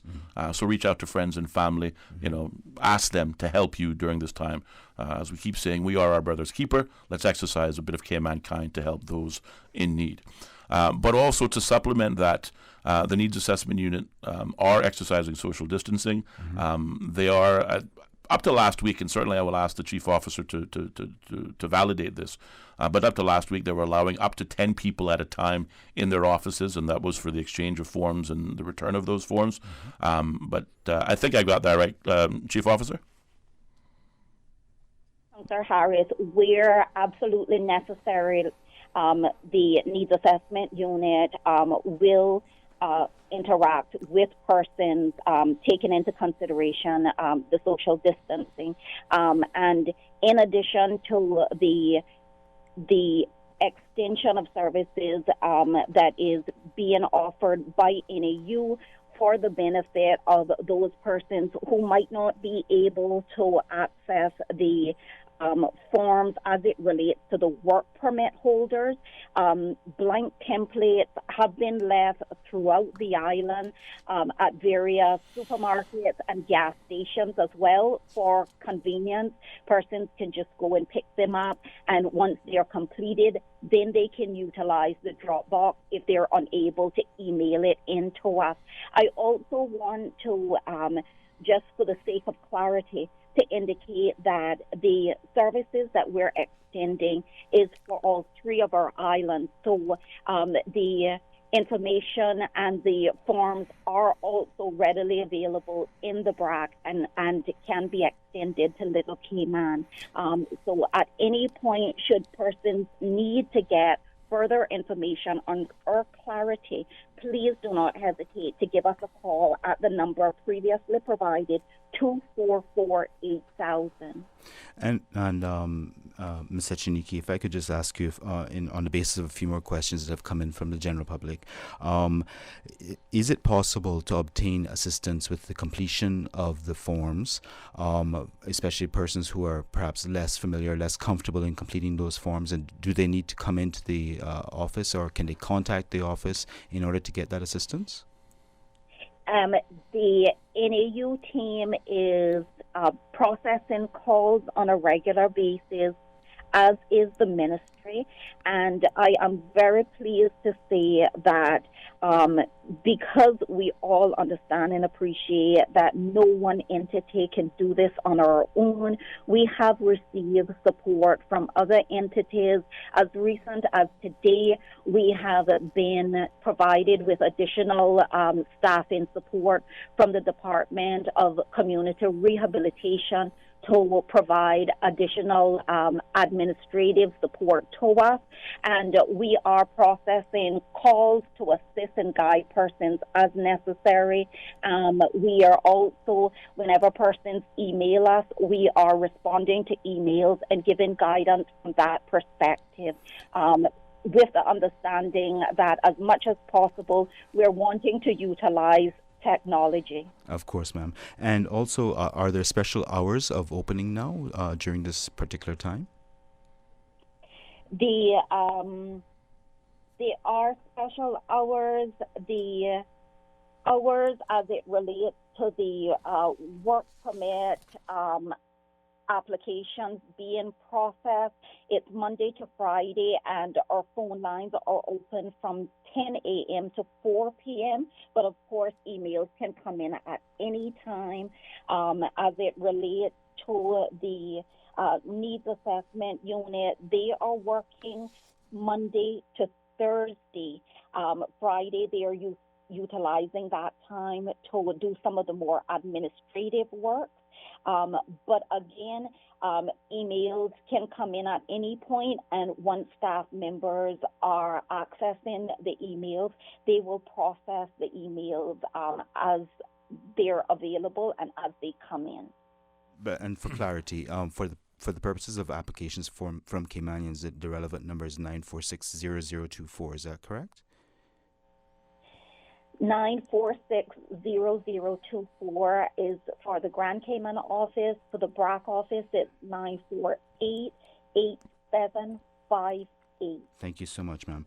And so I'd like to turn to Mr. Wong because I understand that he may have to depart shortly. And given the limited time, I'd like to give him an opportunity for any closing comments or additional information that you'd like to disseminate, sir.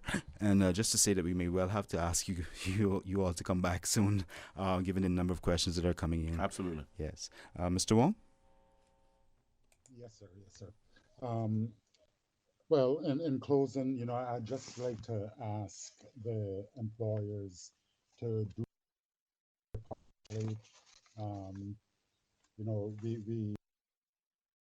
there and so can't be or shouldn't be placed on the government. We all have this matter, and I'm just hoping that the right thing. Okay, sir. Thank you so much. Hopefully, for the next opportunity, we can improve on that link. Yeah. And Councillor Harris, Ms. Echeniki, one additional important question that has come up quite a few times now. Continuing the currently in place assistance, for example, feeding the school children for those who had already been qualified or will subsequently qualify. That is a program which is, of course, being continued. Is that right? As I understand it, the school lunch program is still being continued by form of food vouchers. Right. I don't believe food is being delivered to anyone. Right. Let me rephrase. Food is not being delivered to everyone. Right. The Department of Children and Family Services, working in conjunction with people like Meals on Wheels and Feed Our Future, are in fact delivering meals and doing visits to the elderly on a regular basis. Yes. But as I understand it, the school lunches program still continues. Thank you, sir. And I've just received an email saying, could you please repeat briefly the water sports stipend that you mentioned initially? Yes, absolutely. All water sports operators, let me get the list. Who are Caymanian. Who are Caymanian. These are persons most directly and immediately impacted by the ban on cruise ships as well as the closure of the international airport. These individuals, through the Ministry of Tourism, will receive a one-time $600 stipend. Those Caymanians who qualify are those who operate a taxi, a tour bus, a public bus, or any water sport category of public transportation. This includes the North Sound boat operators, all of which are eligible for the stipend. Likewise, tourism ambassadors at the Owen Roberts International Airport are also eligible. The deadline for application is Friday, that's tomorrow, the 3rd of April. Persons are encouraged to send an email to either Mr. Strand Bodden, that is strand.bodden@gov.ky, or ventisha.connolly@gov.ky. And I won't bore you with the spelling. That's fine, sir. And finally, in wrapping up, just before we go to the news, you mentioned that it's an ongoing consideration that the government has to keep looking at, obviously, what assistance it can render. Potential soft loans to small and medium-sized businesses is something under consideration, as well as pensions. Is that correct? That is correct. Access to pensions and soft loans for small and medium-sized businesses are presently under discussion. Yes. And persons obviously wanting to access these services, I'm just encouraging them to be patient. And the Premier will be making those announcements at the next press briefing, whether it be tomorrow or early next week. Excellent. Thank you so much. We're going to go to the news, but we may have a few minutes just before the start of the press briefing. If we do, we'll take advantage of that. So I'll ask Ms. Echeniki to stay on the line, please. Your 2 p.m. headlines brought to you by greenturtle.ky. Take a ride on the Green Turtle Express today. Download the Green Turtle app, the future of mobile. Saving lives today. Today's biggest news. Radio Cayman. It's only 2 species that we have, on the island. Generations present. Your voice, your choice. For today's biggest news. Access to information. Local, regional, international, this is headlines from Radio Cayman's newsroom team. Today's biggest news. The Cayman Islands Blood Bank is in need of donors as supplies are at desperate low levels. Eligible donors who are interested in giving blood should contact the blood bank at the Health Services Authority by calling 244-2674 or log on to www.giveblood.ky. All blood types are needed, in particular those who are O negative. Opening hours are Monday through Friday, 7 a.m. to 6:30 p.m. and Saturday, 9 a.m. to 5 p.m. Good afternoon, I'm Dion Anglin with your headlines. In news elsewhere, it has been more than 2 months since the first case of coronavirus was diagnosed in the United States. Since then, the outbreak has spread across the nation with more than 217,000 cases and over 5,000 deaths. The U.S. is now the global epicenter of the pandemic, surpassing the number of reported cases in China, where the virus began, and Italy, the hardest hit European nation. And Zoom is to pause the development of any new features to concentrate on safety and privacy issues in the wake of criticism from users of the app. In a blog, the chief executive of the video conferencing app apologized for falling short on security issues and promised to address concerns. He said that the use of Zoom had soared in ways he could never have foreseen prior to the coronavirus pandemic. That's a wrap of your headlines. I'm Dion Anglin. Your 2 p.m. headlines brought to you by greenturtle.ky. Take a ride on the Green Turtle Express today. Download the Green Turtle app, the future of mobile, saving lives today. Social distancing is crucial for our community to get back to normal. And never before has communication been so crucial. Keeping in touch with family, friends, and up-to-date requires you to stay in touch. Green Turtle offers the solution for both. Download the Green Turtle app now. Top up yours or a loved one's phone with any mobile carrier in any destination in Cayman. Phones delivered to your home, and with the new rewards program, you can even redeem points towards a new phone and other products. Download the Green Turtle app today. Green Turtle is not only the future of mobile, but today it can help save a life. Hashtag Stay Home Cayman. Take a ride on the Green Turtle Express today. Download the Green Turtle app, the future of mobile, saving lives today. Listen to the general public. Your thoughts are just a telephone call away. 1-800-534-8255. What the public is saying. Let your voice be heard. And now, Radio Cayman's Talk Today.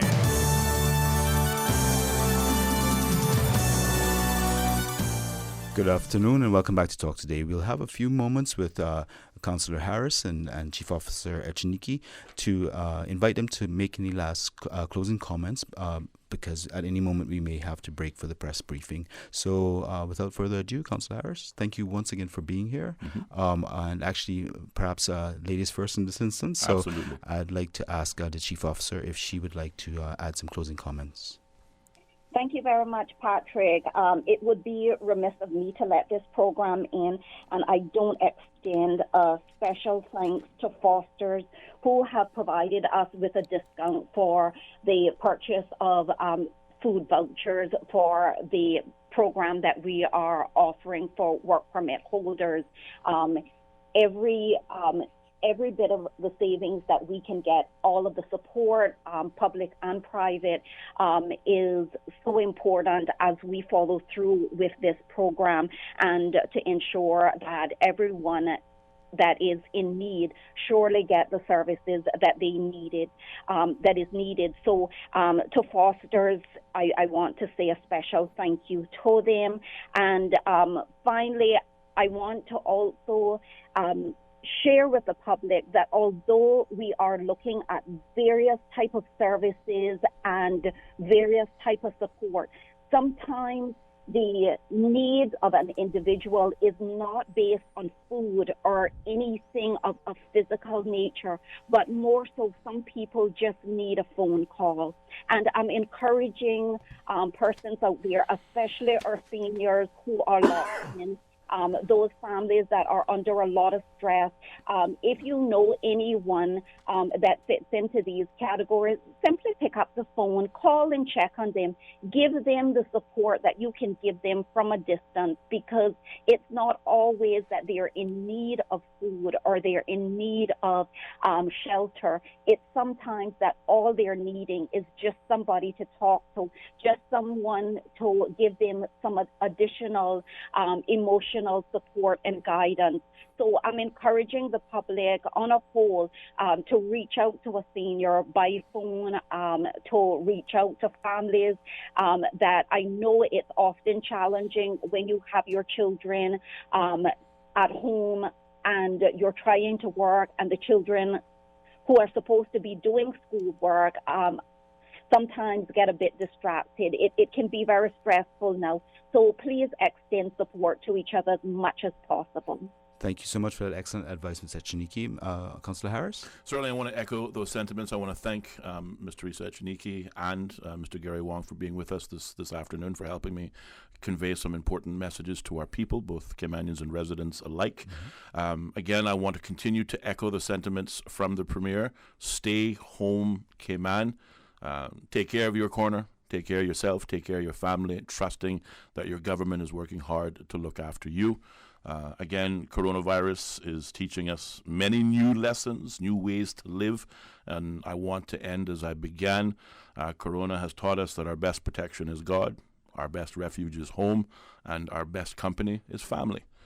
Let's focus on that. We know it's difficult, we know it's hard, but it is necessary to save lives. I would rather not get morbid, but there is a morbid potential end result if we are not exercising caution with ourselves and those we come in contact with. If we do not need to go out, do not go out. Absolutely. You know, this is the first time in history where you can be a big help by doing absolutely nothing. Right.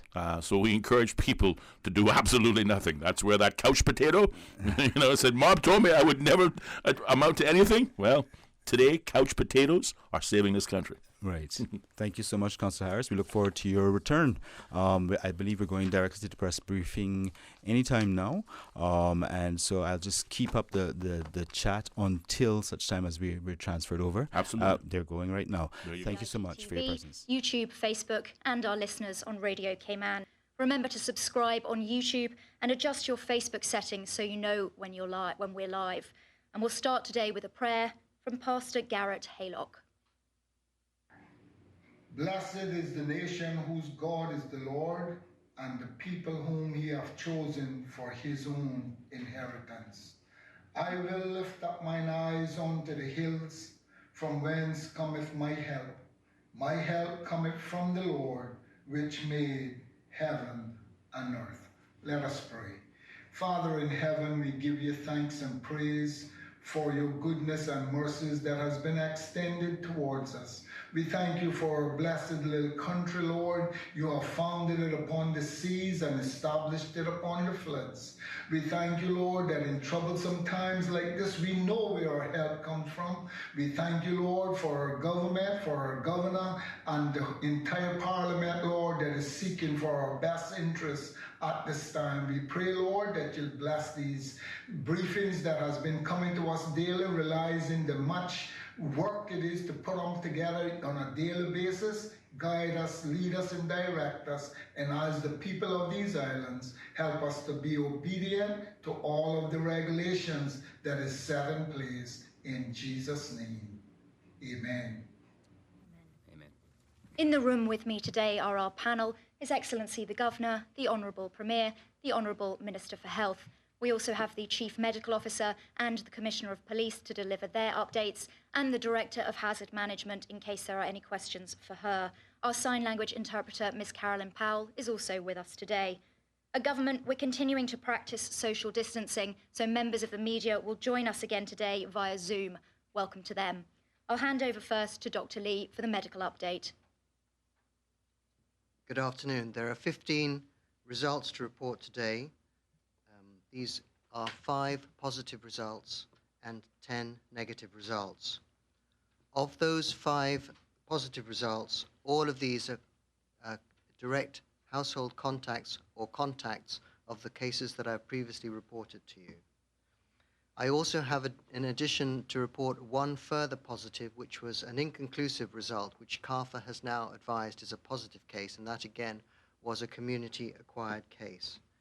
That brings the total to positives. We have 28, negatives we have 237, total samples tested 265, and we currently have no inconclusive results. There's no change for the reports for Little Cayman and Cayman Brac. Of the people that I previously discussed, not those from the last 2 days who clearly have only recently been contacted by public health, 15 are clinically better. One, who I've reported yesterday, remains an inpatient at the Health Services Authority. I wanted to take this opportunity to describe about the duration of time that we are asking people to remain at home should they have any symptoms. I know there's been the query that in the United Kingdom, and in particular, I believe, Prince Charles has been advised that after 7 days he may leave his home. The reason that we've kept it at 14 days is that Cayman's not in the same position as the United Kingdom, where it's considered that the disease is widespread in the community. At the moment, we're still very much trying to suppress the cases and do as much containment as possible, and therefore the 14 days remains the time period which, if you have any symptoms, we would hope you stay at home until the symptoms have gone, whichever is the longer. The other category is if you have actually tested positive for COVID, and if that is the case, you will be retested by public health and advised by them at what period you can leave the home. But please, if there is anybody in your community who has had COVID, just remember, it is highly likely that they are the most protected in the community because they will have developed protection with their immune system would have developed protection to COVID-19. So just to say finally, please do stay at home at this time. That is what is protecting us. If you stay at home and don't meet other people, that is how you're going to protect yourself from catching COVID-19. And if you have to go out for any reason, and make sure it's a reason that you can absolutely justify is something that you cannot do without, then stay 6 foot from people, maintain your hand hygiene and your respiratory etiquette if you have a cough or sneeze. I'm pleased to see a lot of new faces when I do my daily exercise, so I hope that some people are able to use this opportunity to do some good for their bodies and get a bit of fresh air into their lungs. Thank you, Dr. Lee. Now, CIGTV's Donna Bush is standing by for us with some questions from the public. I know she has some for you, Dr. Lee. Good to see you, Donna. Go ahead with your question, please. Hi, good afternoon, everyone. Good afternoon. Dr. Lee, this question pertains to monitoring of those who have tested positive. I think many in the community just want to have some reassurance as to what steps are in place to properly monitor the movement of the people who have tested positive so far. So people are required under law, if they've tested positive, to stay put in their household and not to leave their household. If there's any report that they have left the household, we will be asking for the assistance of the police in making sure that the law is upheld.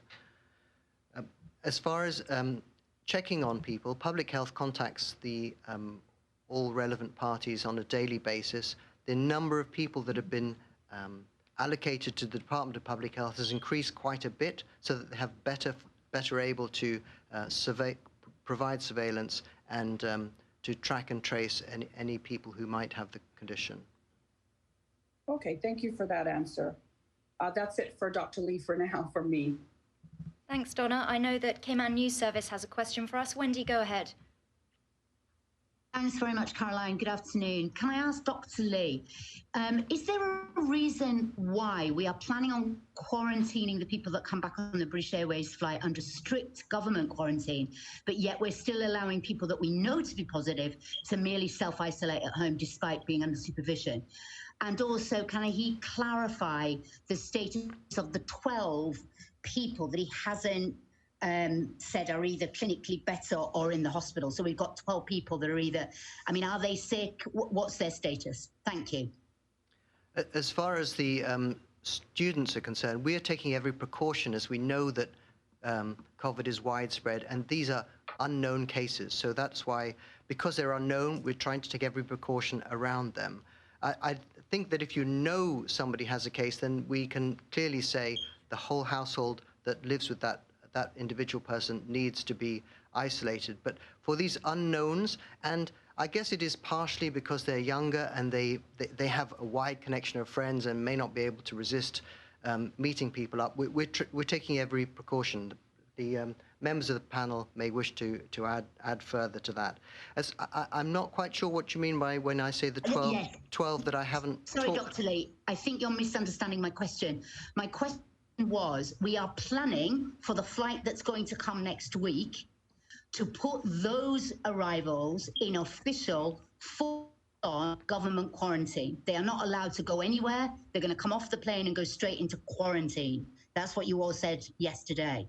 However, we now have several people in the community that we know to be positive to have the virus, but we are allowing them to remain at home and to self-isolate and take responsibility for their own quarantining. I'm wondering why we're not being a little more stricter with the people that we know have actually tested positive.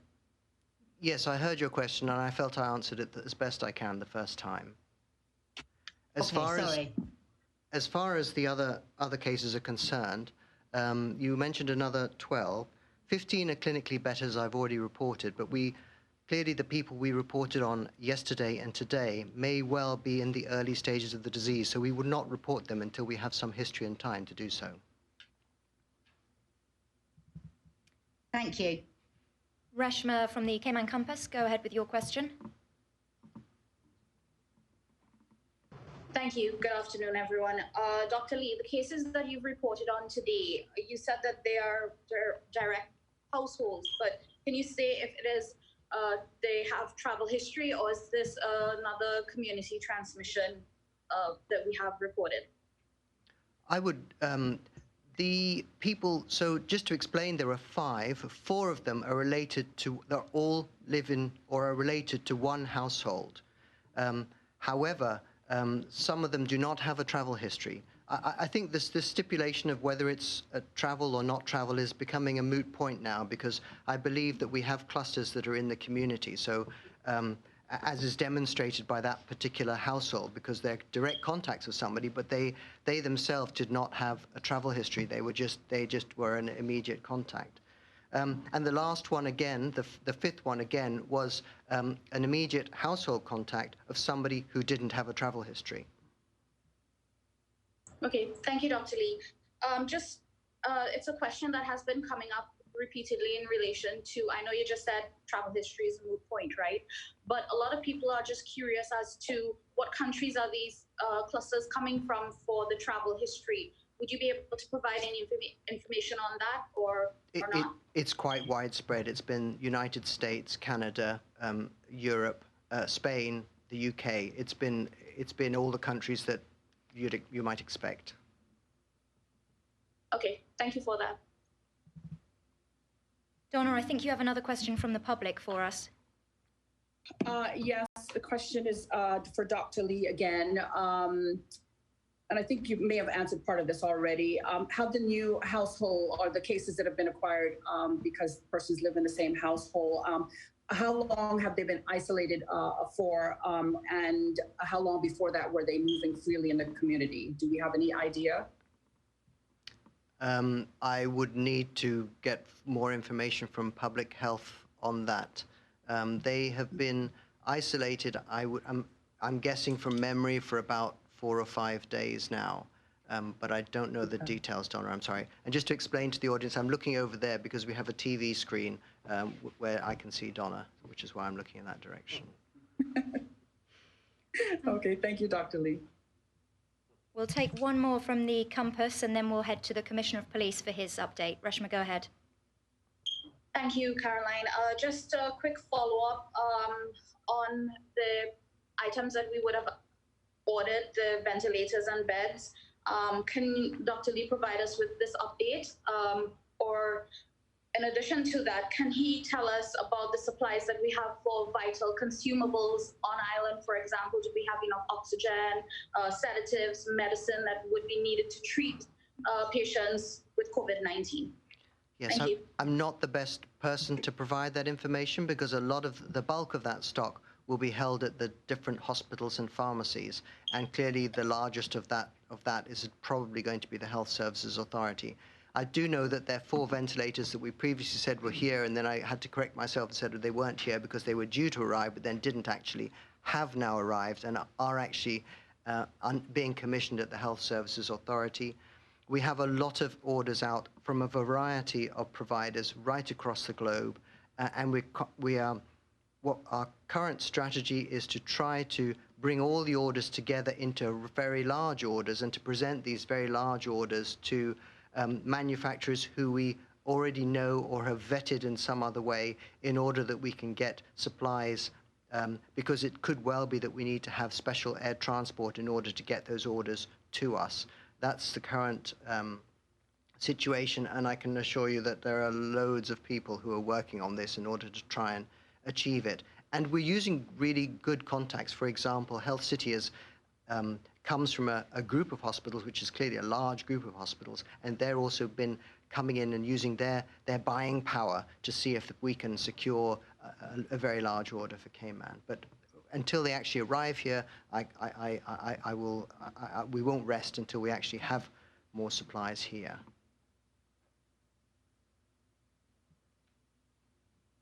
Great, thank you very much. Well, Donna, is your question for Dr. Lee? We'll just take that one and then we'll head to the Commissioner. Yeah, there's some people who are curious as to when the students will be coming out of isolation. I don't have an immediate update for that for you, I'm sorry, but I think it's shortly, but I don't have an immediate update. Okay, thank you, Dr. Lee. Thank you, Dr. Lee. We'll invite Commissioner Byrne to deliver his update now.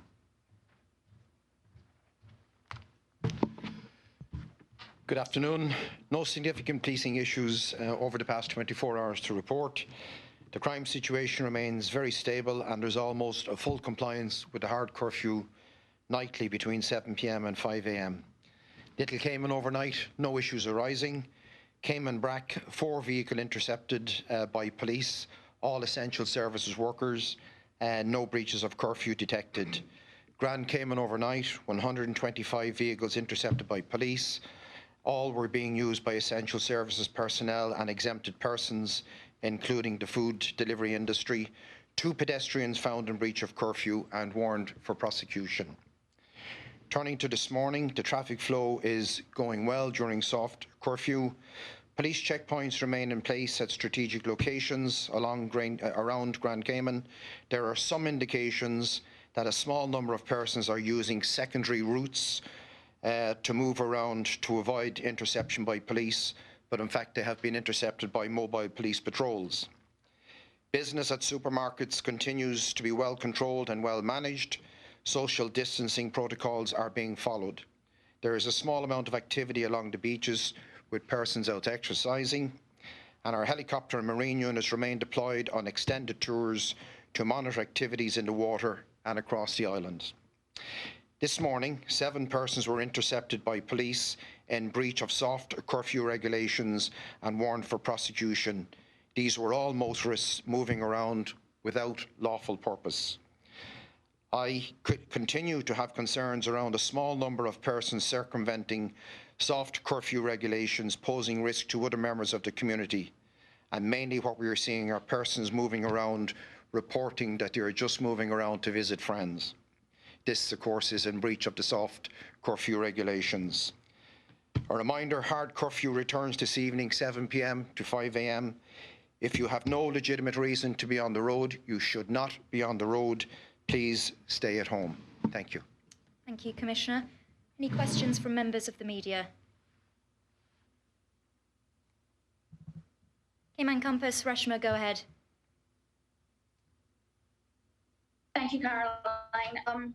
Commissioner, thank you for your report and your update. I want to take the discussion to a different problem, so to say, that the governor identified yesterday with people trying to find patients and their locations overnight. A couple of messages were posted on social media in relation to where these COVID-19 patients are and the communities that they're in.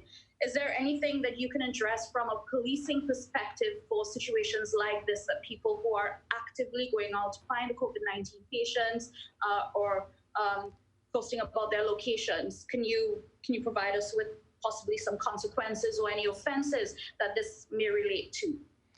Well, each case will have to be looked on its own merits, Reshma. I think Dr. Lee has already, on earlier occasions, advised that this information is private to the patients and should not be disclosed. I did hear this morning about some social media comments, but I'm not aware of any individual having been identified specifically.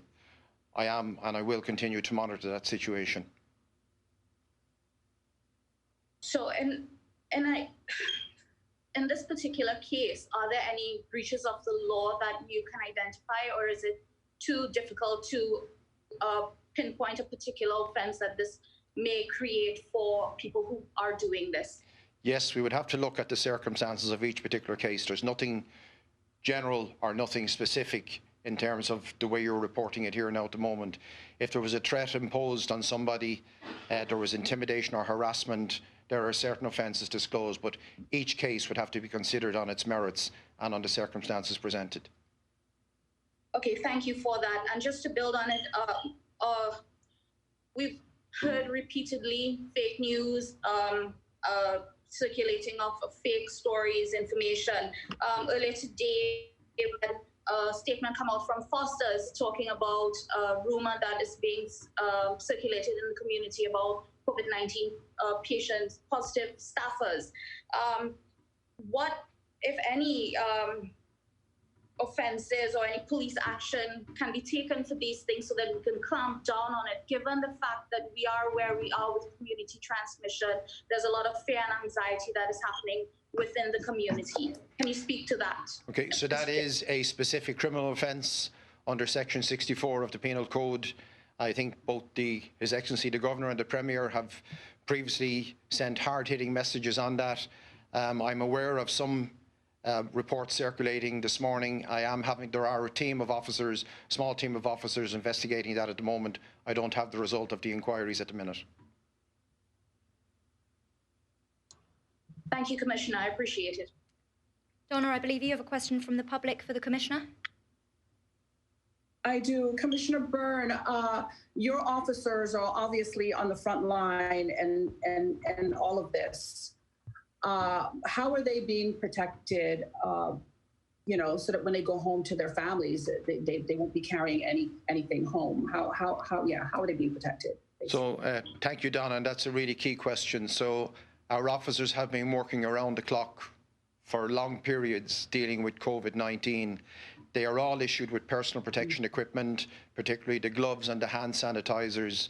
We are all rigorously enforcing HSA and government guidelines on sanitizing processes personally in our workspaces and environments and in our fleet vehicles. And we emphasize on a continuous basis to all our officers the absolute need to comply rigorously with all of the guidelines, hygiene and health that have been provided through HSA, through the Chief Medical Officer, circulated on the hub and circulated again through our own website and through advisory memos to all of our officers. And so far, and very thankfully, none of our officers have showed any symptoms of COVID-19. That's great. Thank you, Commissioner. Thank you very much, members of the media there. We'll turn now to the Honourable Premier for his update today. Thank you, Commissioner. Thank you. Hello, everyone. I'll start with my customary briefing of the world stats on the progress of this dread disease. In the USA, 235,281 cases, up 20,278 overnight. Total deaths, 5,603, up 501 overnight. Italy, 115,242, up 4,668 overnight. Total deaths, 13,915. New deaths, that is, up overnight, 760. Spain, 110,238, up 6,120 overnight. Total deaths, 10,096, up 709 overnight. China, 81,589, up 35 overnight. Total deaths, 3,318, up 6 overnight. UK, 33,718, up 4,244 overnight. Total deaths, 2,921, up 569 overnight. Canada, 11,068 cases, up 1,337 overnight. 134 deaths, up 20 overnight. Philippines, 2,633 cases, up 322 overnight. Total deaths, 107, up 11 overnight. India, 2,341 cases, up 343 overnight. 68 deaths, up 10 overnight. Jamaica, 44 cases, total deaths, 3. New York, 92,381 cases, up 8,480 overnight. Total deaths, 2,373, up 154 overnight.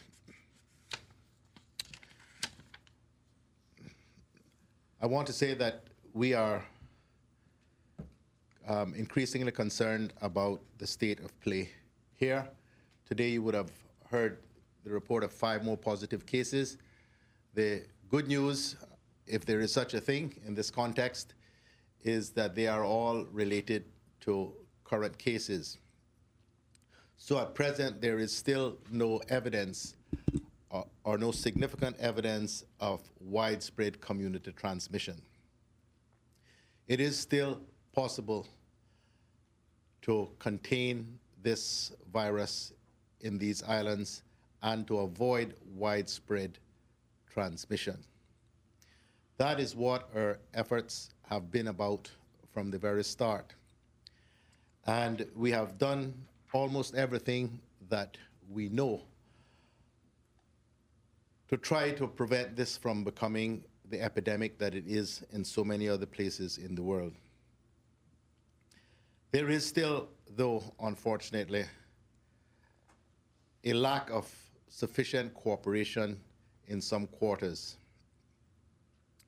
We have been hammered, myself in particular, over the course of yesterday and today about pool maintenance.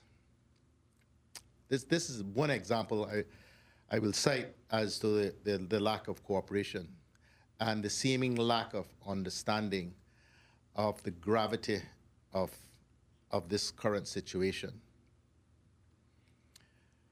Pools are nice things. I have one at my home. I've had it for nigh on 20 years, but it is not essential. In the aftermath of Hurricane Ivan, my pool and thousands of others on the island lay stagnant and foul-smelling for months. No one died as a result. We are not trying to make people's lives harder. We're not trying deliberately to take away your creature comforts.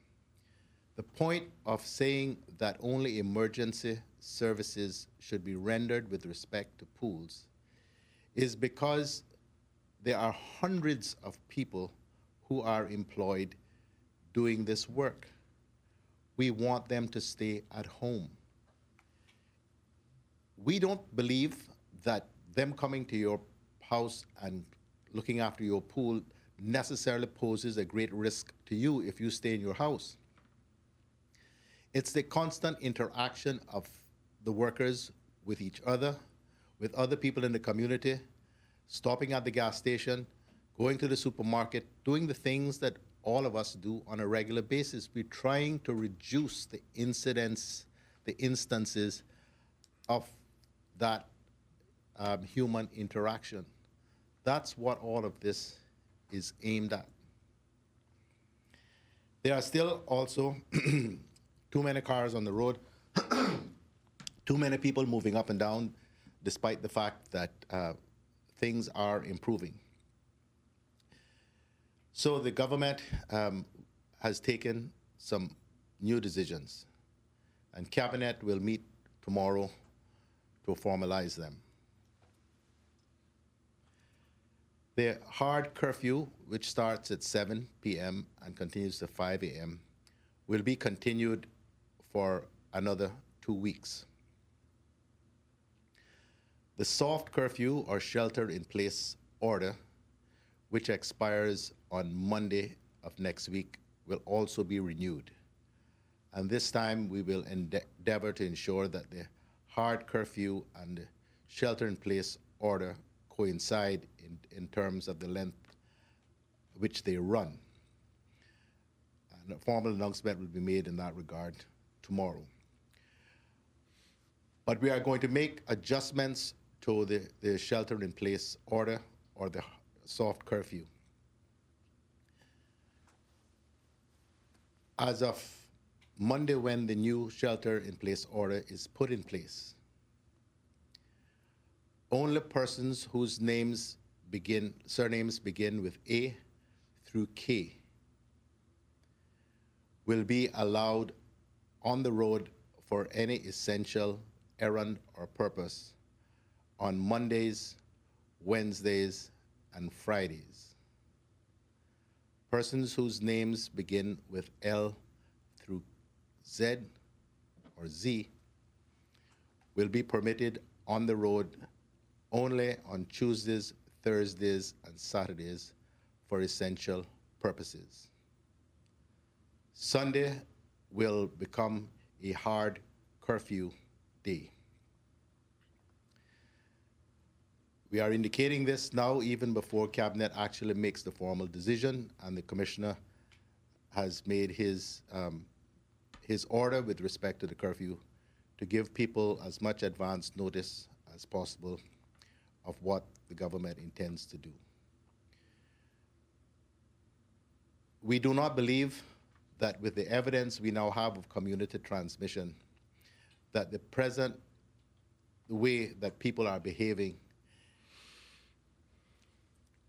can be allowed to continue, because there is just too much human interaction, just too much activity.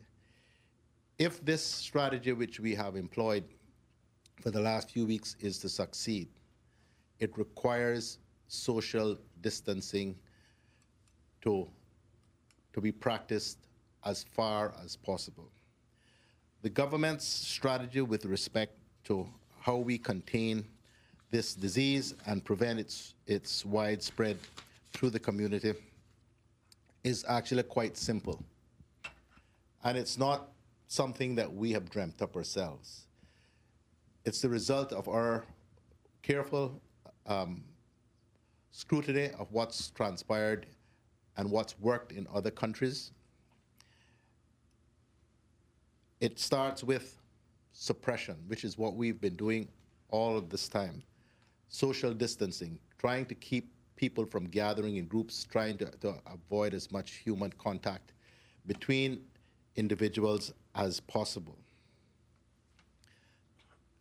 That's what the curfew is aimed at.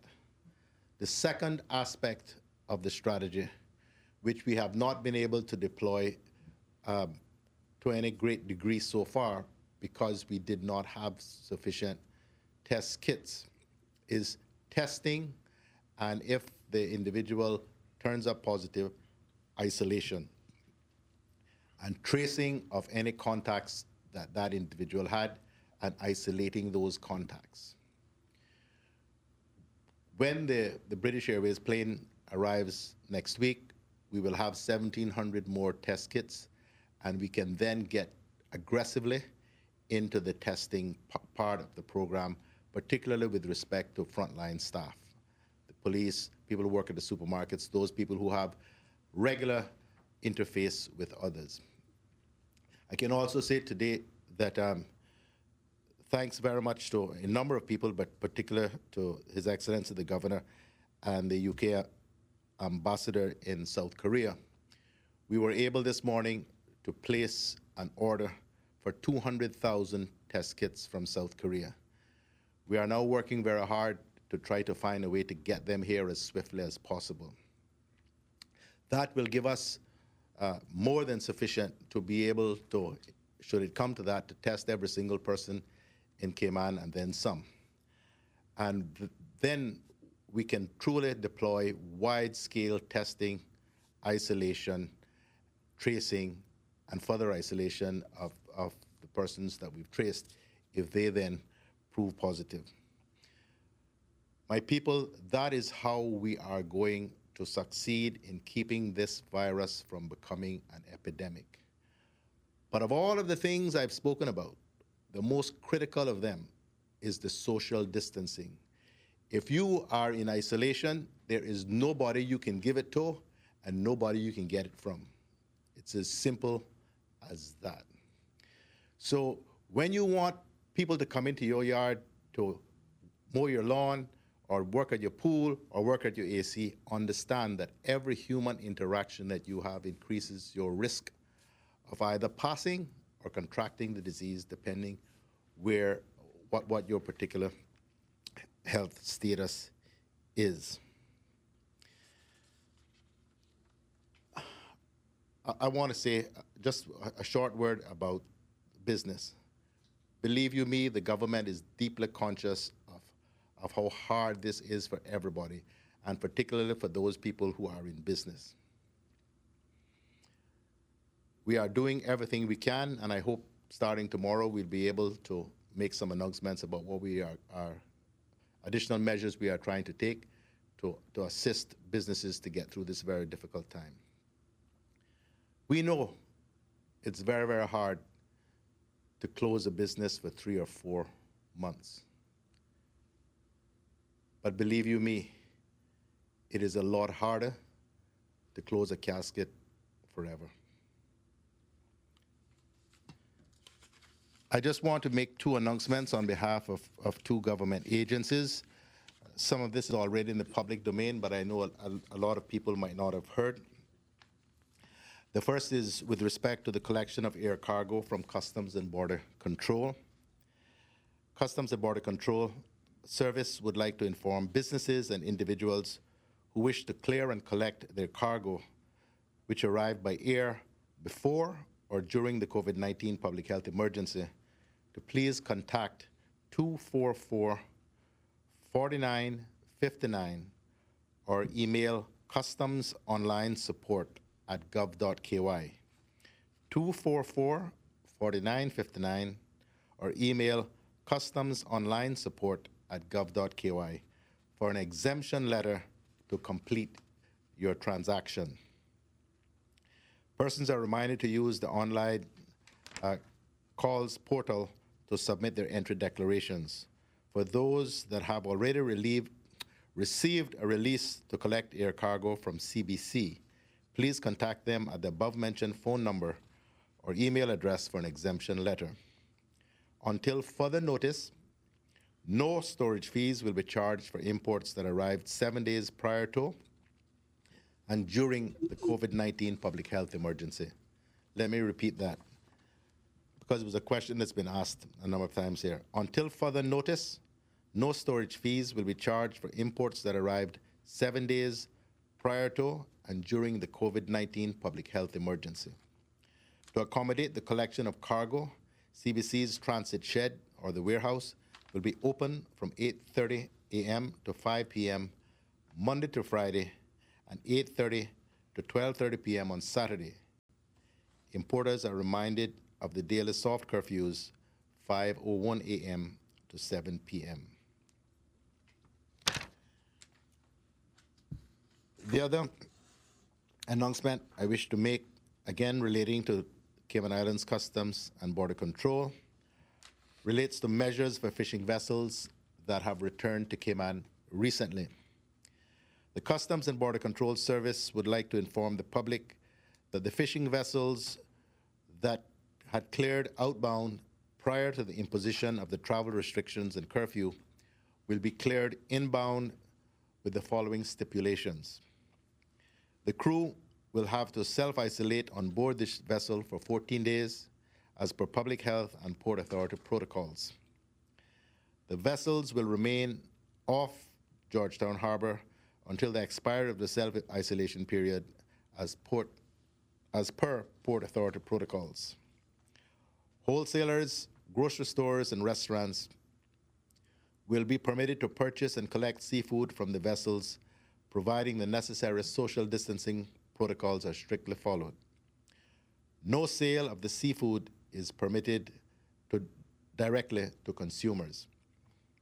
With immediate effect, Until further notice and in keeping with government's policy, local fishing vessels will not be allowed to depart the Cayman Islands for the high seas or for another country, and if they do so, it will be on the understanding that Cayman's ports are closed and they may not be permitted re-entry while the restrictions remain in place.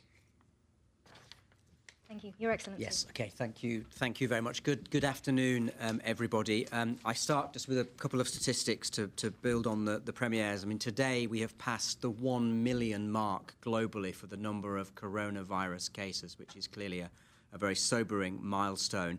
I've been asked again about the overseas territories, so the figures for positive cases in the overseas territories are 81 in Gibraltar, 32 in Bermuda, 5 in the Turks and Caicos, 5 in Montserrat, 3 in the British Virgin Islands, and 2 in Anguilla.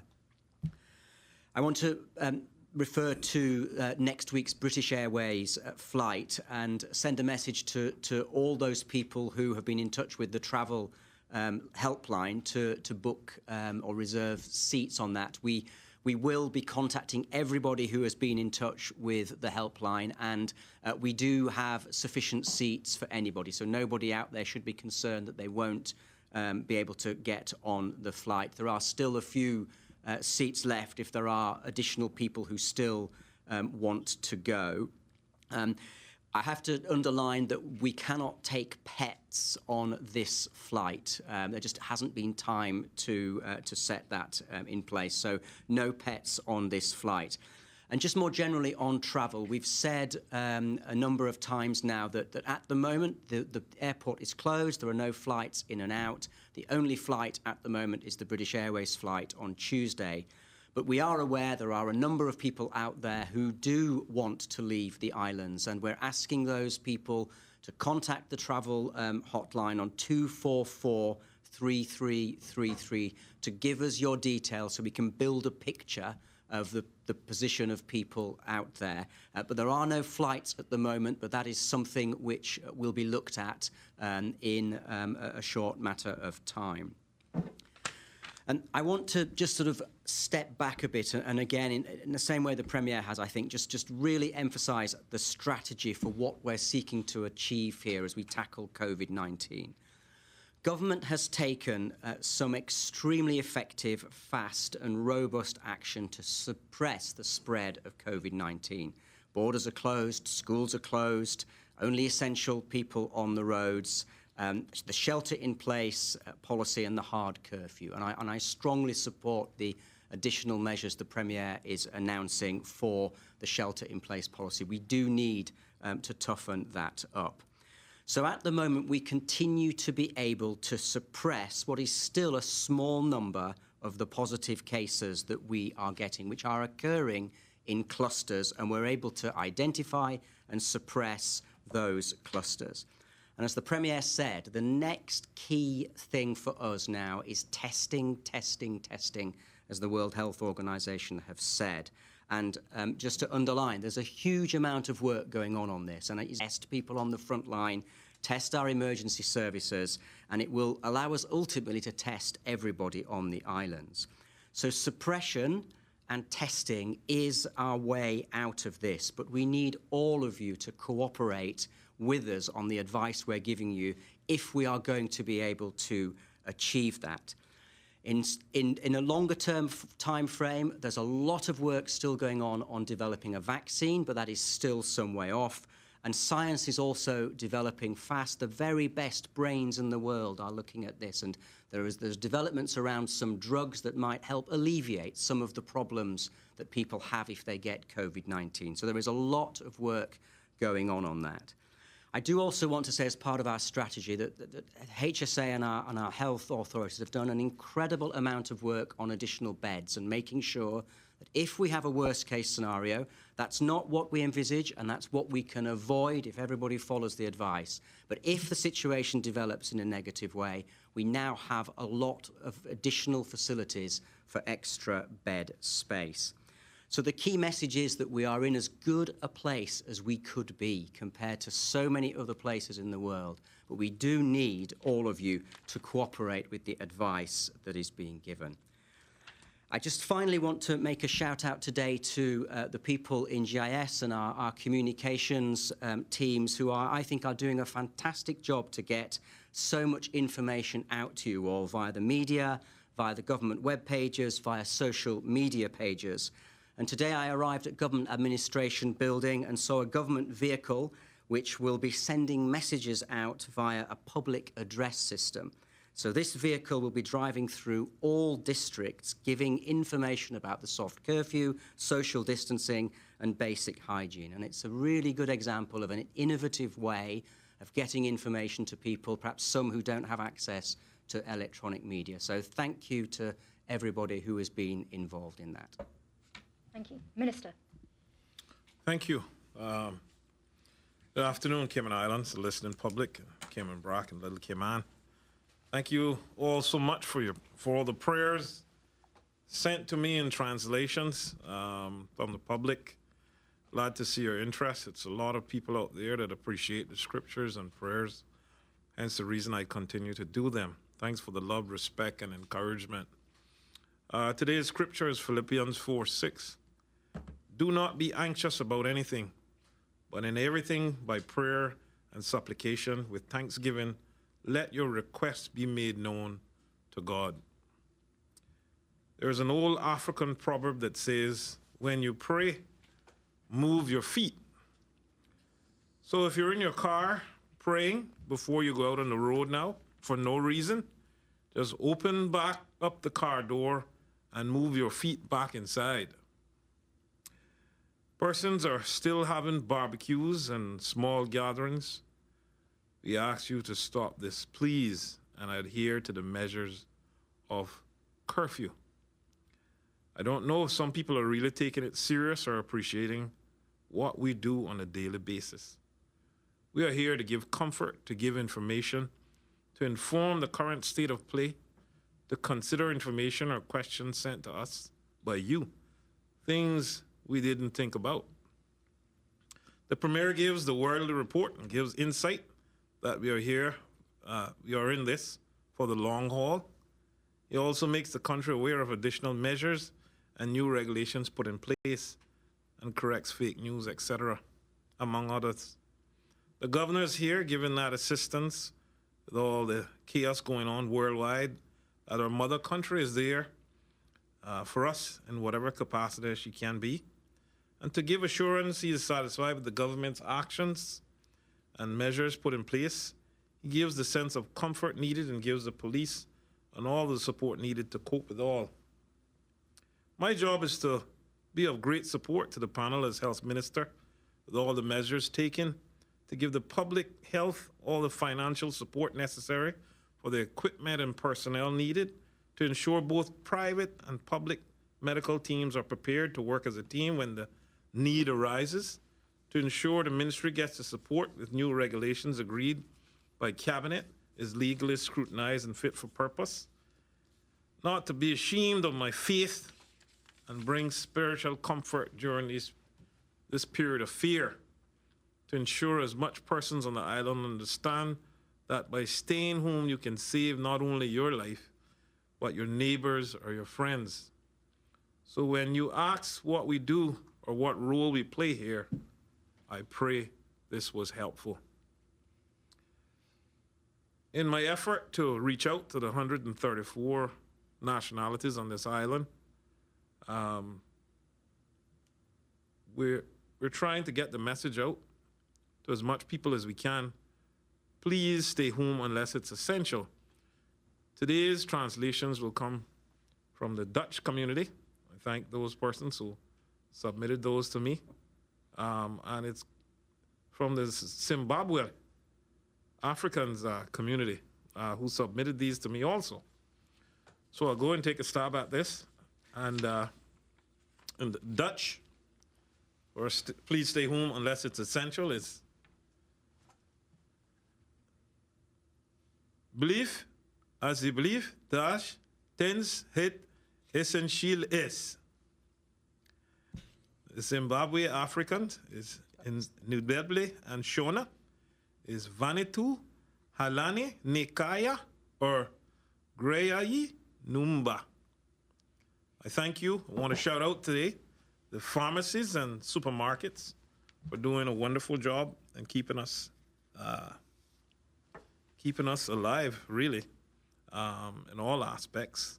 And I want to also shout out the curfew staff, the curfew time staff, who approve all the essential staff moving about.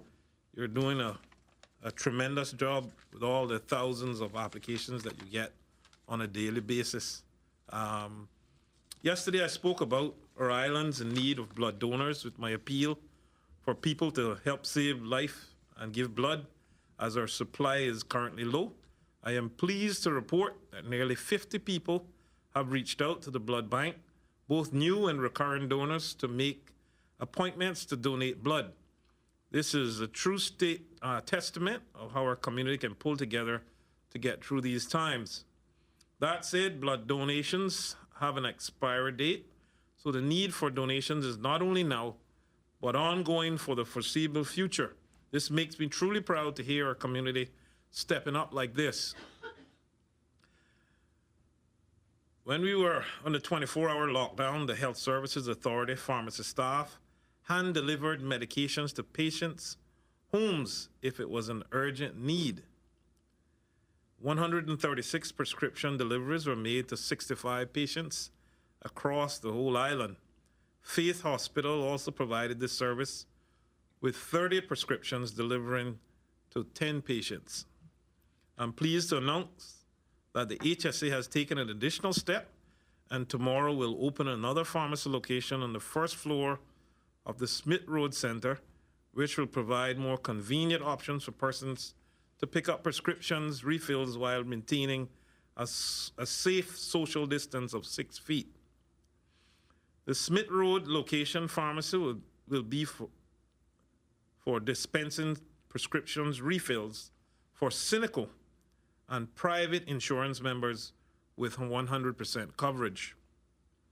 Pickup from this location will be for refills requested on or after today, Thursday, April 2nd. Can you send a photo for your refill prescription labeled via the WhatsApp number? Lastly, I also want to touch again today on the question of wearing masks. Dr. Lee reminded us all in the beginning that this is a new virus and we are always learning new things about the way it works. This would mean that as the pandemic evolves, the evidence we have will too, and this will also guide or change our advice in various areas. At this time, the World Health Organization is still studying the evidence about whether the general public should use masks during the coronavirus pandemic, who continues to recommend that masks should be used by sick people, caregivers or healthcare workers. I want it to be clear that there is a global shortage in masks, therefore N95 and surgical masks need to be left for our doctors and nurses on the front lines of this battle, as well as for those who are sick. Should you choose to pursue in making a homemade mask to wear while in public spaces, the fact still remains that evidence still shows social distancing and practicing frequent hand washing as the best defense against COVID-19. We cannot simply wear just a mask, as Dr. Lee also reminded us yesterday. In fact, if we all recall, the biggest drop in cases in China, despite people wearing masks, only came after 760 million people were told to shelter in place. This translates to the very thing we have been saying over and over again: stay home, Cayman, stay home to save lives. I also want to note yesterday a question was asked about the HSA and what supplies they had arriving on the island.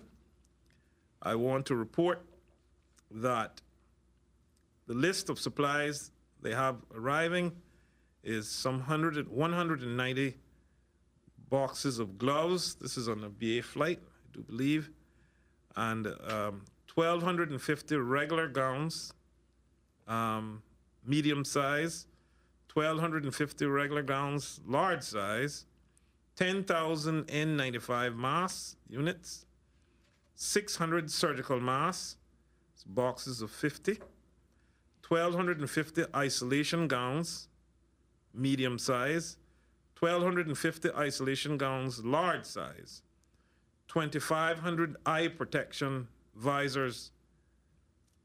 I thank you and God bless. Thank you, Minister. We'll turn now to questions from members of the media. I believe, Donna, you have one for us first. I do. I have lots of questions actually from the public, but this one is for Minister Seymour as it relates to the blood bank and the 50 now persons who have said that they will donate blood. Someone is actually suggesting whether it might be better to have a blood donor vehicle go to those persons as opposed to having those 50 persons go to the HSA and be moving within the community. Definitely something that I will take forward and pose to the CEO. Okay. I do have some other questions. One relates to the port. It's more of passing on of information. There's some people who are concerned about workers at the port who are accepting goods into the country from other crews on ships that haven't been tested, and they feel that their families are feeling that they're exposed. Is there any thoughts given to that? And if so, is this something that could be looked at more closely as families are worried about those who are working at our ports? Don, I'm not sure I understand the question. Members of the port staff shouldn't be accepting something that is being brought and handed over to them by members of the crew of another vessel. Okay. So I mean, I don't know enough about exactly how things operate there, but I certainly will speak to the acting director, Joseph Woods. There's supposed to be a certain protocol involved in the discharge of cargo at the port. It shouldn't be handed to individual members of staff. But let me check on it. Let me check on it because, as Jamaican people say, if it not goes so, it nearly goes so. So let me check on it. Okay. Thank you, sir. I think that's what they were trying to get to. Also, another question as it relates to exercising. Someone was suggesting maybe it could be considered, if it hasn't already been considered, that persons could go and exercise on days that their initials are open to going to the supermarket, so on and so forth, so that there's not a lot of people on the road exercising or on the beaches exercising on any given day. If this could be something that's considered. Right. So we're still refining what the new shelter-in-place order will look like. There are competing views about what we do about exercise. There are some people who believe that that people should be allowed to exercise near their home every day. And then there are others who believe that that should fall into the same category as other essential errands. So we haven't settled on that yet. But this is always a tough balance. And the challenge really is for the Port Commissioner and his officers. We're trying to make it as simple as possible for them to be able to do their duty and do their job without having too many people to question. On a particular day, if you're out and your surname doesn't start with the right letter for that day, then you're in breach. That's quite simple. When we start introducing exceptions to it, then it makes their life that much more difficult. So we're trying to get that balance right, because cooping people up, this is tough. This is tough for everybody. And anybody who knows me would understand this is very tough for me too, personally, because I like to get out and about myself. Even though I may have an exemption, there's nowhere to go. So I have to stay home. So this is tough, and we really do appreciate that putting this in place for another 2 weeks is going to be very difficult for everyone. But the way I try to encourage myself is, we can suffer a little now or suffer a lot for a long time if we get this wrong. Because if we get this wrong and we wind up with significant community transmission, widespread community transmission of this, Cayman is going to be locked down for 3 or 4 months.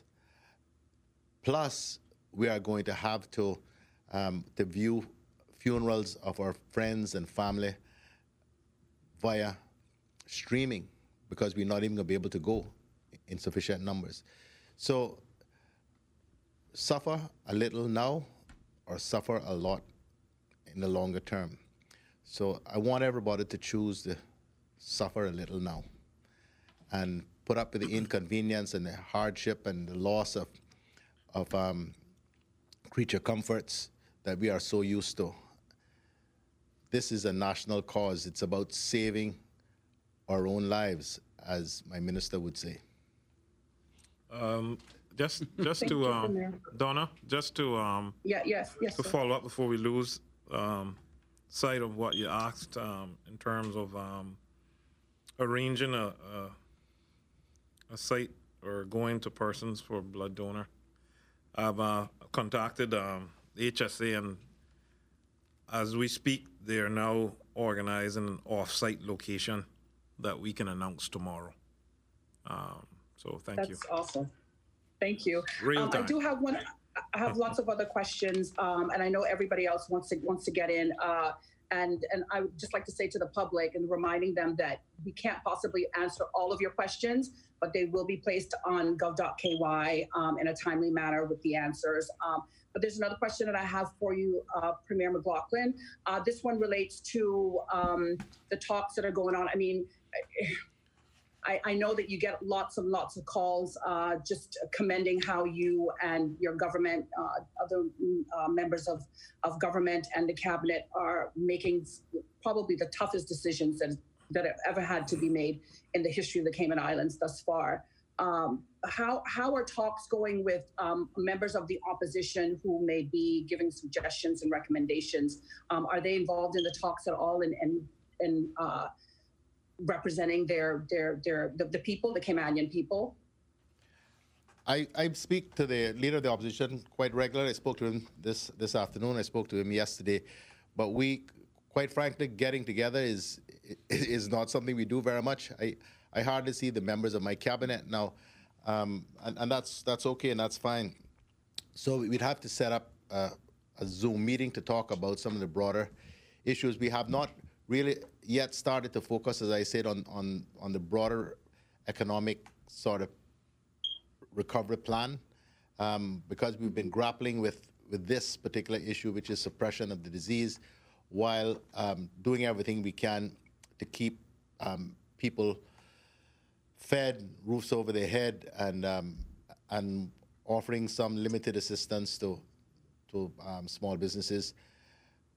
We're pushing that plan forward over the course of the next few days as well.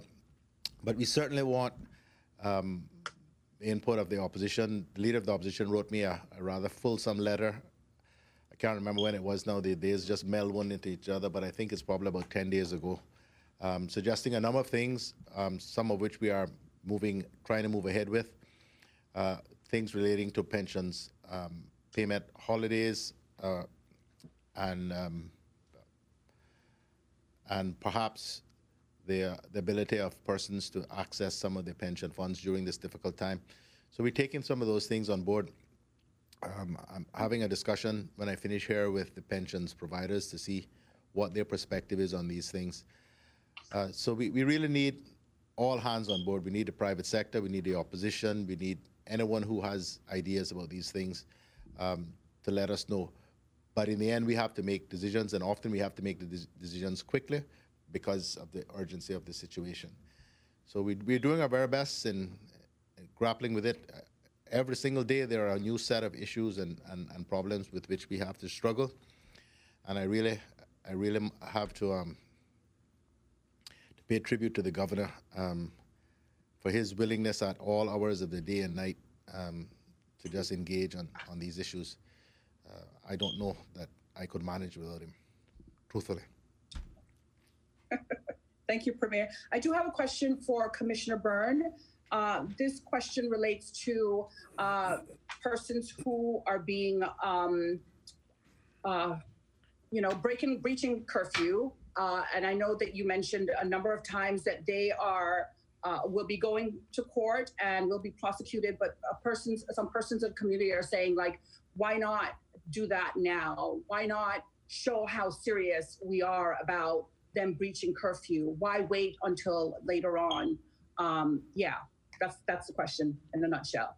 Thank you, Donna. And I suppose the first thing to say is to re-emphasize it is a serious criminal offence, and all of the persons will be going to court. We're in the process at the moment of preparing our files, submitting to the director, and working with the court services to arrange the earliest possible court date for first mention. But it is a serious criminal offence. Okay. Thank you, Commissioner. Donna, we'll try to return to you with some more questions from the public if we have time. In the interest of getting round everyone, we weren't able to hear from Radio Cayman yesterday, so April, I'm hopeful we can hear from you today. Go ahead. Hi, Carolyn. Can you hear me? I can, loud and clear. That's a good thing. So several of our viewers and listeners have asked this question in different forms. Basically, as they watch the situation unfold across the globe, they're getting concerned about what our food security plan might be in the event that any of these of our normal providers stop distributing overseas. Could the Premier or anyone else kind of speak to how that's being addressed and worked on? So that was one of the earliest, thank you very much for the question. That was one of the earliest issues that we addressed as early as when we started having the discussions with the private sector about closing the airport, which seems like a lifetime ago now. But all of the supermarkets indicated that they have a lot of stock. I think most of them actually have operations in the U.S. as well, that by which they source these various goods and products that they sell here. I think the only issue that we would have there is if the U.S. were to decide one of two things, to completely close their ports, and that is not impossible, or that supplies there got so challenged that they decided not to allow export. In which case, the supermarket folk have said to us they would be able to access product from South America. So that is their sort of backup plan. I don't have any more detail than that at this stage, but I know that currently everybody is quite comfortable with where we are with respect to food security. Thank you. Thanks, April. I know Cayman News Service has a question. Wendy, you're live. Yes, please. Thank you very much. I'd just like to get some details, probably from either the Premier or the Governor, a little bit more information about the 200,000 test kits coming from South Korea. Perhaps we could get some details on what types of kits they are and a realistic timeline. I mean, are they going to be coming on the British Airways flight? And also, on the same vein, is there anybody there from HSA that can confirm, or anybody that knows this, whether the Doctors Hospital and HCCI have started testing or are going to be able to test soon? Thank you very much. Let me just answer that one on South Korea, Wendy. So the order has been placed, which is extremely good news, but moving anything around the world at the moment is incredibly challenging because everybody is trying to get their hands on these goods. We had hoped to get those kits on the British Airways flight. I think sadly that's just not going to, there just isn't enough time to do that. So our next challenge is to work out how we can get that here. But we have good options and we're confident we can do that. In terms of what tests they are testing for whether you have COVID-19 as of now. But we'll let you have more information on that as soon as we can.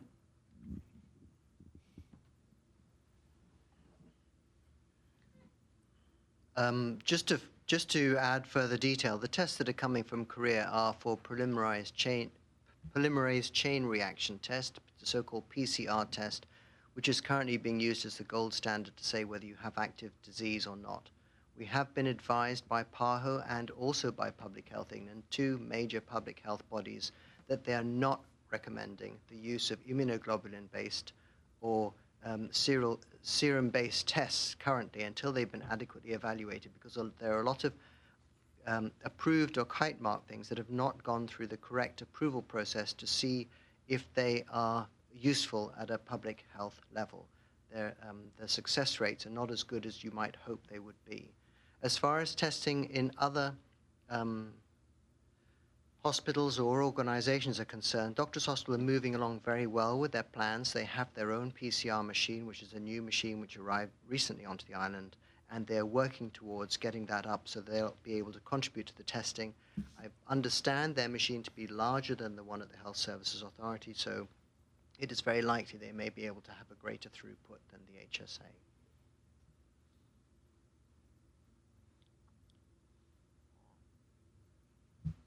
There's no follow-up, Wendy. We'll head to the Caymanian Times for their question. I'm losing audio, so I didn't hear the end of the doctor's answer. I'm sorry. I don't know why, but I'm losing the audio.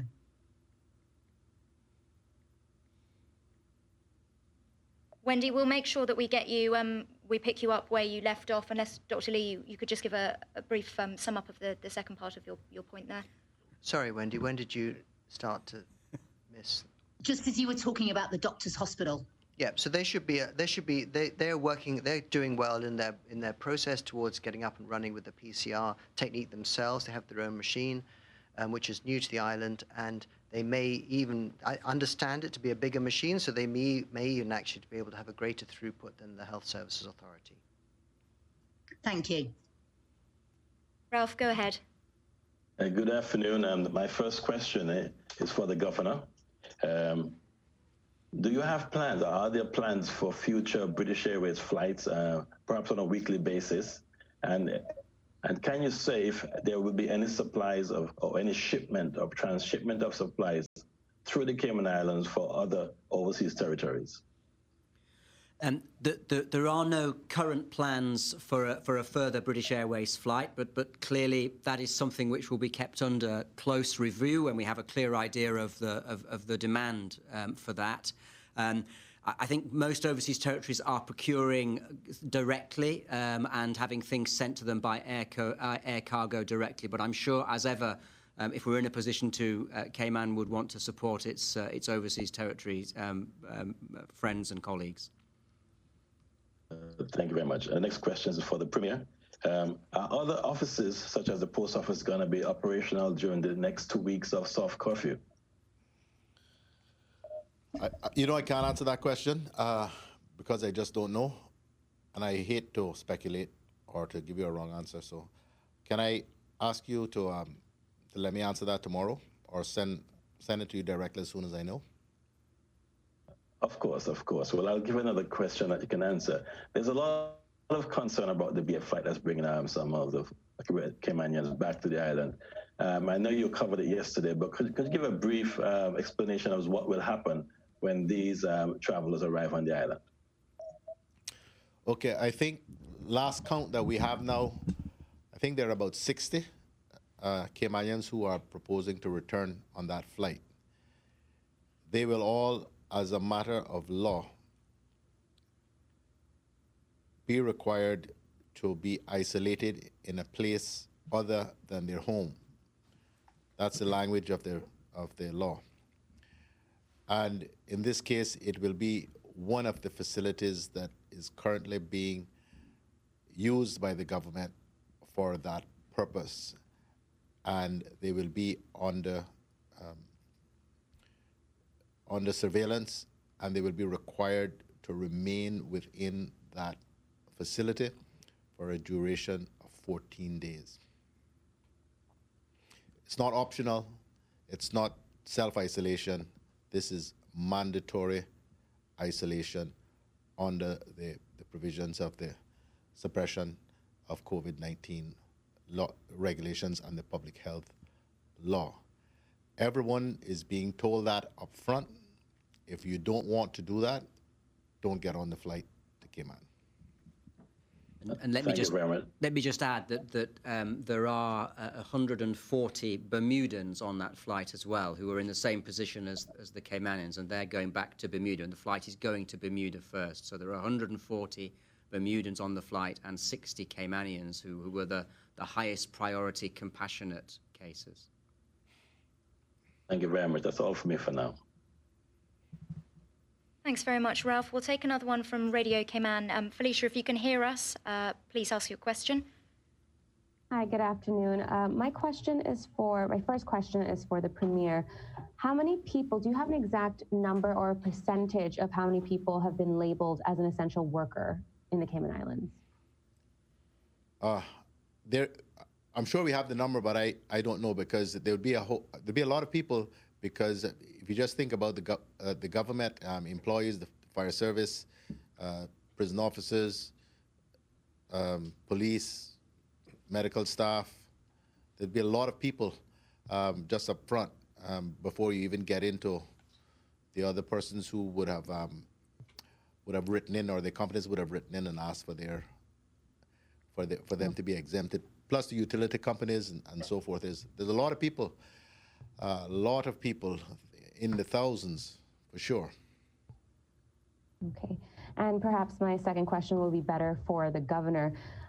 We've heard of a hospital ship from the UK that has set sail. It's going towards the Caribbean region to provide support and assistance. Do you have any idea when and if it'll reach our shores, and what kind of help would they be providing?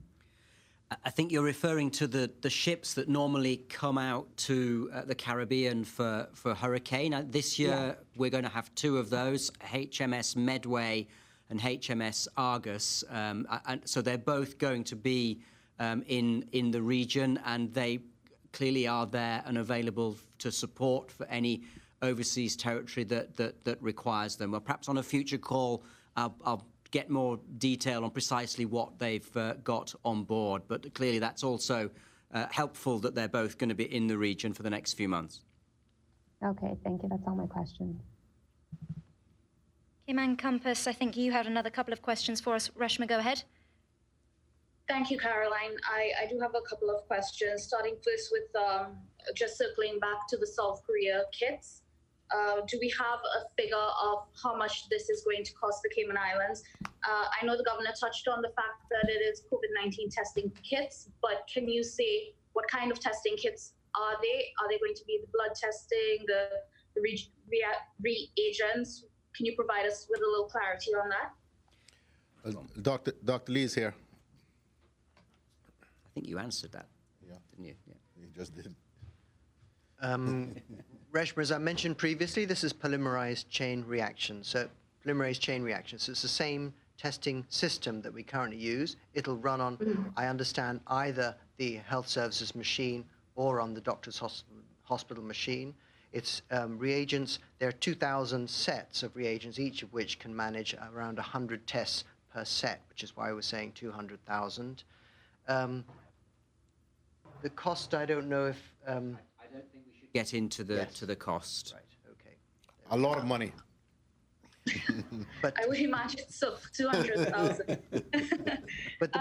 So if I just say a lot of money because we're getting so much, that is the reason why it's become a lot of money. Okay, and maybe at a later stage we can provide an overall cost when those things are finalized. Just going back to the issue of the quarantine and the points that were made earlier, we had a question come in. The British Virgin Islands government has assigned security guards to the homes of people who are currently under isolation. Is that something that government is contemplating in the situation that we are in right now, where we are having people who are supposed to be in isolation or members of their households in isolation still going out into the community? No, we haven't had that discussion about assigning security guards to people's homes. Not at all. Is it something that you may consider, if not security, but at least police checks in the areas? It is certainly something we'll discuss. Okay, thank you, Premier. The alphabet schedule that we have implemented for the shelter-in-place provisions, those that will be renewed starting Monday. We've had complaints come in from the sister islands that these restrictions are not being followed at the supermarket.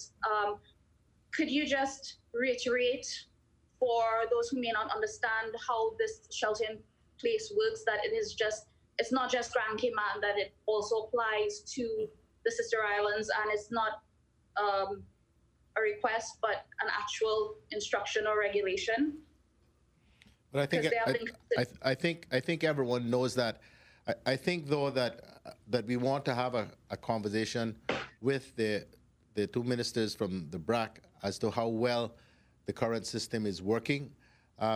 It's not always a question of one size fits all, and it may be that some adjustment might need to be made with respect to the BRAC to make sure that the system works properly. The objective is to keep as many people off the road and out of the supermarkets as possible at any given time. The population of the BRAC is much, much smaller than Grand Cayman, so I think we want to have that conversation to see whether or not a separate or different arrangement might work better for the BRAC. Many thanks, Premier. We've had similarly concerns. I know we are in a situation where the economic conditions or the climate is very unstable right now, but we have had concerns coming in from parents who are saying that the private institutions, while the schools are not in operation, they're still being asked to pay full tuition while being homeschooled. Is this something that has come to your attention, or is it something that some advice that you may give to the private schools and for parents in general as well who are facing tightening their belts in this current climate and having these demands being made on them at this point in time? Well, I have to declare, I guess, an interest or at least a relationship. One of my sisters heads up Cayman Prep in high school. But what I can say is that for many of the private schools, I think almost all of them, they do not operate on a profit-making basis. They all have staff to pay and outgoings and usual outgoings. So I don't know the individual circumstances of any school in particular, but I was Minister of Education for 4 years, and I understand how private schools struggle, despite the high fees that they charge, struggle to keep operational. So I think we have to be very careful before we start saying to private schools that they should reduce fees, because then parents may find that they don't have teachers anymore to teach their children at home. So I think this is something that requires very careful thought and analysis before jumping to conclusions or making decisions which might mean that you compromise what is already a compromised education operation because of the circumstances. We don't know how long schools are going to be out, but if I had to hazard a guess now, it would be at least another 4 weeks. Thank you for that. I appreciate that, and I understand that. Just continuing with my questions, if I may. Do you have any indication of how successful the homeschooling program has been going for the government schools, and the issue of having students who do not have internet access or access to electronics so that they can follow along as the process goes, given that, well, now it's going to be 4 weeks? I haven't had any briefing on the education front there since the Minister of Education was here. I think it was last week. But we will get one and apprise the country of how well or not we think the current arrangements are going. I haven't heard, though, quite frankly, maybe one aside from the issue about cost, about school fees. I can't think of any instance that I've had a complaint from parents, which is a good sign. And I kid you not, it is not unusual for me to get 300 messages a day. So I think that's a pretty good indication that most people must think the system is working fairly well. Reshma, if you could make this your last question, please, so we can get back to Cayman News Service before we run out of time this afternoon. Okay, thank you. Just staying with that same school situation, we've also got complaints about the bandwidth speed and the ability to make this process effective. Everyone is working remotely now. There's a lot of pressure on the lines. And is there any discussion going on with the internet providers, the telecom providers, to open up the availability of the bandwidth so that they can assist the community in effectively doing their duties that are now heavily reliant on the internet? Again, I've had no complaints about that, and we certainly haven't entered into those discussions. But opening up bandwidth is not something that you do at the touch of a button or a lever. So that would take some doing, I believe. But then again, that's not my forte. I have a scheduled conference, telephone conference with Ofreg this evening and this afternoon, so I'll raise the issue with them as to whether or not they've been getting complaints.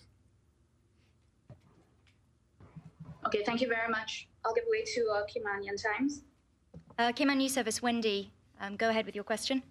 Oh, sorry. Thank you very much, Caroline. It's quite a quick one, actually. It's just that we've had a lot of people constantly calling us about what do they do if they see people breaching curfew. We're generally referring them to either 911 or the website. But one of the ones that keeps repeating itself, and it may be that some of them are exempt, I don't know, but mile trucks.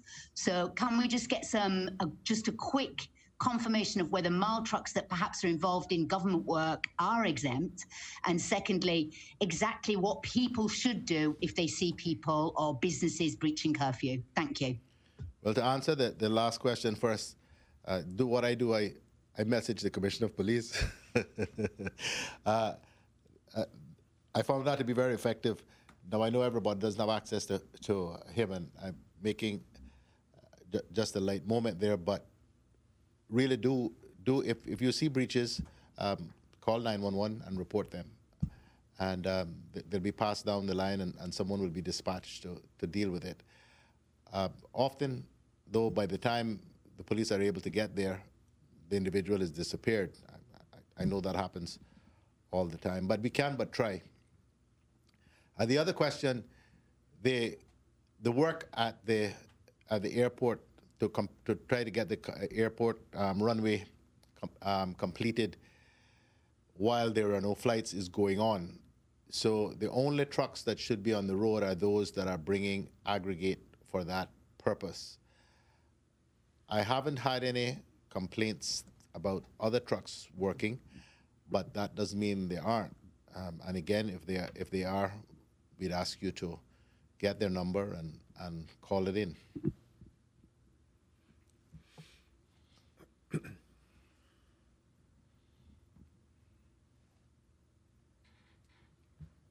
Okay, we'll leave the questions from the media there for today. Thanks very much, everyone, for adopting the Zoom system with such enthusiasm. We appreciate it. Any closing thoughts from members of the panel? Just wanted to, I guess this is a shout out to the police commissioner. I got a letter last night from a 7-year-old boy, Mr. Uter, who wrote a letter to the commissioner. And the commissioner, thank you for leading the police in protecting my family and my neighbors. I see them drive by my house in the night. If the police did not patrol the streets, then the people would disobey the law and more people would get sick. Sincerely, Ceteris Uter. I thought that the commissioner would enjoy that letter for the great job they're doing. Thank you. I've just been asked to point out that the emergency travel hotline, there is also an email address, emergencytravel@gov.ky. So if you want to send an email with your situation, you can do so as well. Thank you very much. Thanks for joining us this afternoon. We'll be back tomorrow with another update. In the meantime, visit gov.ky/coronavirus. In particular, I'd like to draw your attention to the resources section where we have a new digital information booklet available for you. It's full of guidance and useful information. You might be able to see an image of that on your screens now. You can also pick up a hard copy of that booklet at the supermarket when it's your day to go. So in the meantime, keep following us on social media and we'll see you tomorrow. Thank you.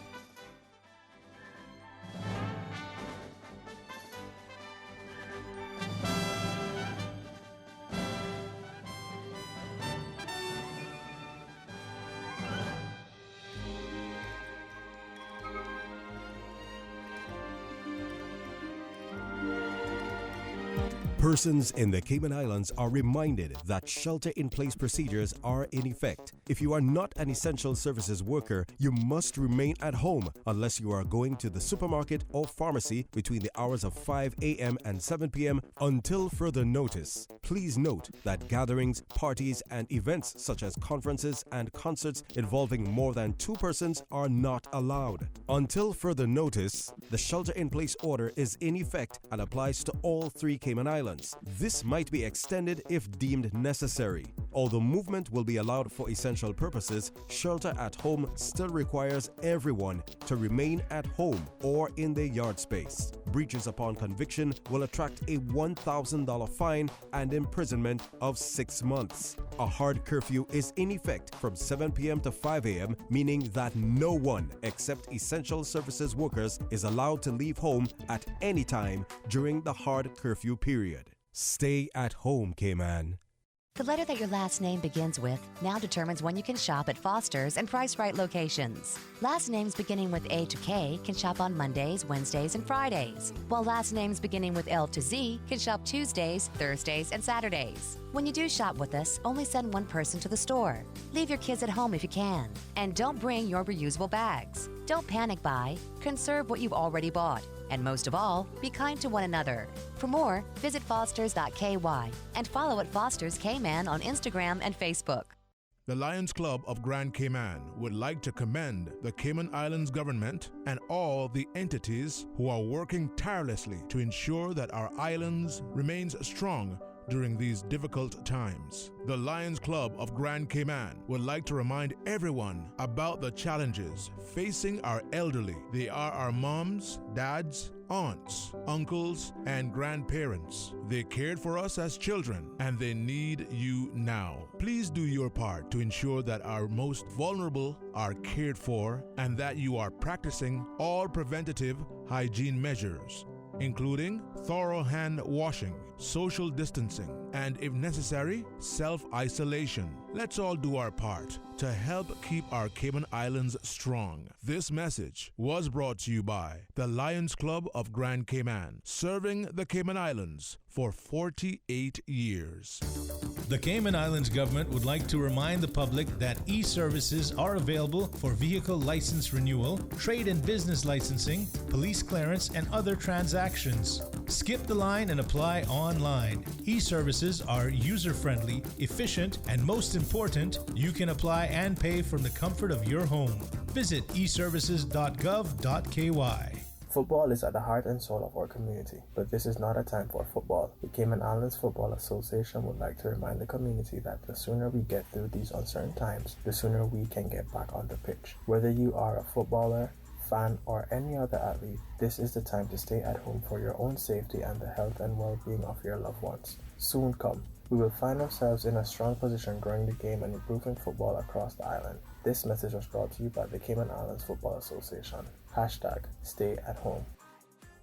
More than ever, we need to ensure our friends, neighbors, colleagues, and family are staying well. With social distancing, That means being creative. Call them regularly. Create WhatsApp groups. Offer to assist with shopping or running errands. You could use an app like Nextdoor to see if your neighbors need assistance while the world grapples with the latest challenges. Be Cayman kind. Cayman Insurance Center. For 45 years, they have worked with the community and their families on protecting themselves for the future. If you need someone to speak to during these challenging times, call Denise Brown at 814-7229 or Michael Webster at 925-5433. Cayman Insurance Center. They care about you. Radio. With the switch of a dial, radio brings you tragedy, comedy, entertainment, information, education, a whole world at your command. Give me some sound over here. Radio Cayman's Super Jam Show. Radio. Proudly sponsored by the Cayman Islands Football Association. CIFA, building a better future for Cayman football. Word up, and we in effect. Keep on listening. Super Jam. The Super Jam Show is fueled by the proud sponsorship of insurance agent Michael Webster from Cayman Insurance Center. Don't take chances with